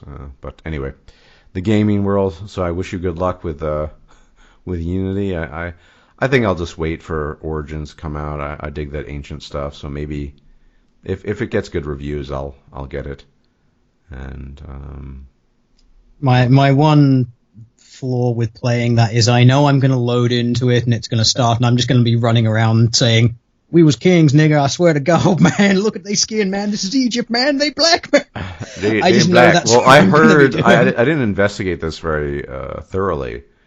But apparently there's some evidence that emerged, and I need to investigate it more. I've just been busy with other stuff, that the ancient Egyptian DNA is much more closely linked to, say, populations that might have been found in, say, Anatolia than sub-Saharan Africans. Yeah, I saw that earlier. What was it, like about a week or two ago? Which I suppose would still make them kind of olivish, which I guess can justify. I mean, I honestly don't care. I mean, gameplay good, story good, that's fine. I'm not somebody who's obsessed with this stuff in a video game. But yeah, I'm sure. And what I also noticed about Unity, I believe it takes place just after Alexander's conquest of Egypt. I'm not sure. So it's funny that the occupational forces are, surprise, surprise, white, and the guy you're playing is dark. That's cool. But can you imagine the shitstorm they would have inherited if they had been too light? The dwellers there, right? Yeah. So, yeah, there would have been all sorts of problems with that. I find it really weird, people who get really triggered by especially Assassin's Creed games, because it's like, oh, you're playing a black guy and propaganda and sort of that race baiting stuff. It's like, guys, you do remember that the first guy that you played was a Middle Eastern Muslim, right? He was a Levantine Muslim. Yeah. Right? They kind of started off with that. You don't get to play the next. But that was before all this really blew up, wasn't it? Yeah.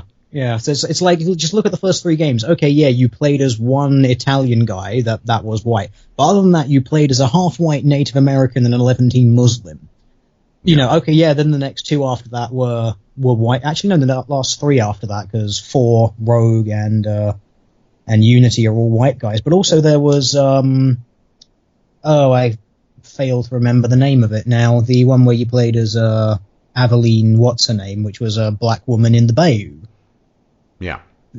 So they've from the get-go, they've had all manner of Liberation, that was the one.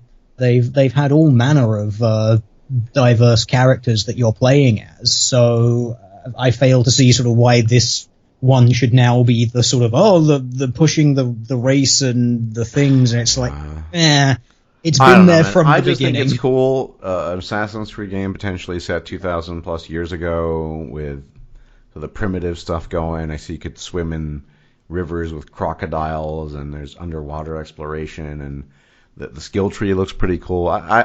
I'm really skeptical, legitimately so, because it's Ubi shit. But then again, I don't know. It's my concern is it's going to fall into the homogenization that a lot of video games are going down now, where it's all like, you've always got a skill tree, you've always got gear, you've always got certain abilities and things. The only thing that really changes is like the environment and the skin. That's my fear. What I understand, based on what I've heard, is that, and this pissed people off to some degree, an explanation of this, you're not an assassin yet, so you won't be able to assassinate everybody. If you want to get there, you need to, really pump up that skill tree. You need to put points in that. If you want to just be more of a sneaky guy who just kind of sneaks by, you're going to have to make decisions that are consequential to the gameplay, which I think is good. I'm not a fan of the kind of, you can do whatever you want, which is one of the great failings of Mass Effect and Andromeda. There were so many, but basically, you didn't have classes anymore. You played whatever the hell you wanted, and you could do whatever you wanted. It creates an atmosphere of replayability, focusing on different skills. It has, even if a game's not an RPG like Assassin's Creed, it reinforces RPG elements that a lot of people enjoy, and I think that's a good thing, ultimately. But hey, what do I know? Yeah, but it's just a case of wait and see. See what happens. I'm not going to judge a book by its cover, and I'm not going to judge a supposedly historically reenactment game based on the 50-foot snake in the trailer. Yeah, obviously that we'll see what happens. Like I said, I'll wait for reviews, and maybe it'll be good. And if the reviews are good, then I might get it. But for most companies, I'm very hesitant to pre-order these days. BioWare, I'm done with BioWare semi-officially, unless I don't know, the next Dragon Age gets good reviews. I'm probably not going to even bother with it. And then on the final note, what the hell is Bethesda doing? They're in a coma or something. Oh, right? God. I've been trying to, this is tangential. Well, this is beyond tangential, but they're just completely out to lunch. They're reselling Skyrim. Yeah, I've said that. I was kind of alluding, Skyrim version 3.748. people want the next iteration of Elder Scrolls. I kind of didn't grow up with it. I was old already, but that's my thing. I'm going to go back to the Elder Scrolls 2, and that's what people want. That's what they're famous for. And Bethesda has this whole issue with, well, we want to be more kind of multifarious, and we want to branch out. We don't want to just be known as the Elder Scrolls Fallout guys. Never mind that there are whiskey companies that produce the same malt whiskey for decades, if not centuries. Yeah. There's nothing wrong with being good at what you do. That's what we want, that's what people want. They don't want you to produce 5 or 6 different IPs that have minimal interest. But hey, that's just my view. Yeah. Well, I mean, again, there's something similar. There's entire authors whose entire career is, here is a fictional universe I've created, and they'll write a dozen or 2 dozen books set in it, and it's like, they do one thing because that's what they're good at. Yeah. There's nothing wrong with that. Why fuck around with something? Just take your formula, refine it, and give people what they want. Don't repackage something old and make me pay for fucking horse armor. It's not going to do anything. Well, then there's the modding controversy, the results of which we will not know for a while. Yeah. It could be that the next Elder Scrolls title, as much as people, I know I have over 3,000 hours clocked in on Skyrim. Some of that is just AFK, but still, I mean, it might be that the game becomes ruined because the whole longevity of the game was based on, in the past, modding and modding commitment, and with the sort of pay to mod kind of thing. I mean, who knows what's going to happen? I see a lot of stuff gaming wise falling apart. On a final positive note, I think we can have some reasonable measure of trust in CD Projekt Red and their project of Cyberpunk 2077, because they have pulled their weight in the past, and yeah, I think we can be reasonably confident about that. Yep, sounds pretty good. Indeed. Everyone, this has been Teal Deer. All of you know, you should know him. He's about 70 gazillion times bigger than my channel. However, no one knows how big I am now. I've hidden my subscriber count. How do you do that? I'm thinking about doing that. It's on like your page options thing, like the little cog under your icon. You can do that. I will document it for you later, or send you a page to an explanation. Nice. Yeah, I've just done that because I'm sick to the back teeth of idiots trying to use your subscriber count as a number, because that's what I've got. Yeah. Apparently it's an argument now. It's like, oh, you're just jealous because this person is growing faster than you. Oh, look at your social blade. Oh, look at this, look at that. It's like, it's not a fucking argument. If I hide that number, there can be no one can even fucking try it. But I get the distinct feeling it's going to be, oh, look, he hid his subscriber number because it's not doing so well. You're not going to win either way. But at least this way it kind of cuts out one of those non-arguments that I'm fucking sick of hearing. Yeah. Well, I just find it's just annoying. I might as well just get rid of it. So, yeah, I'll definitely do that. I think as soon as you send me the info on how to do it. Did I try to figure it out? I don't know. Anyway, guys, this has been the Great Teal Deer. May his antlers envelop the entire world. And go check him out. If you're not already familiar, you probably should be, or do so. He has a gigantic channel compared to mine by any stretch. And he makes some pretty nice videos. And he's actually a practicing scientist to boot. Something I am not, and most YouTubers are not. So there you go. And he can shoot a gun. And there's that too. And that's the redeeming quality out of everything. It's the most important one. Exactly. All right, guys. Thanks for tuning in, and I will check you out later. If you liked this video, please like, share, and subscribe. And if you enjoy my content, please consider making a donation or becoming a patron. Thanks for watching.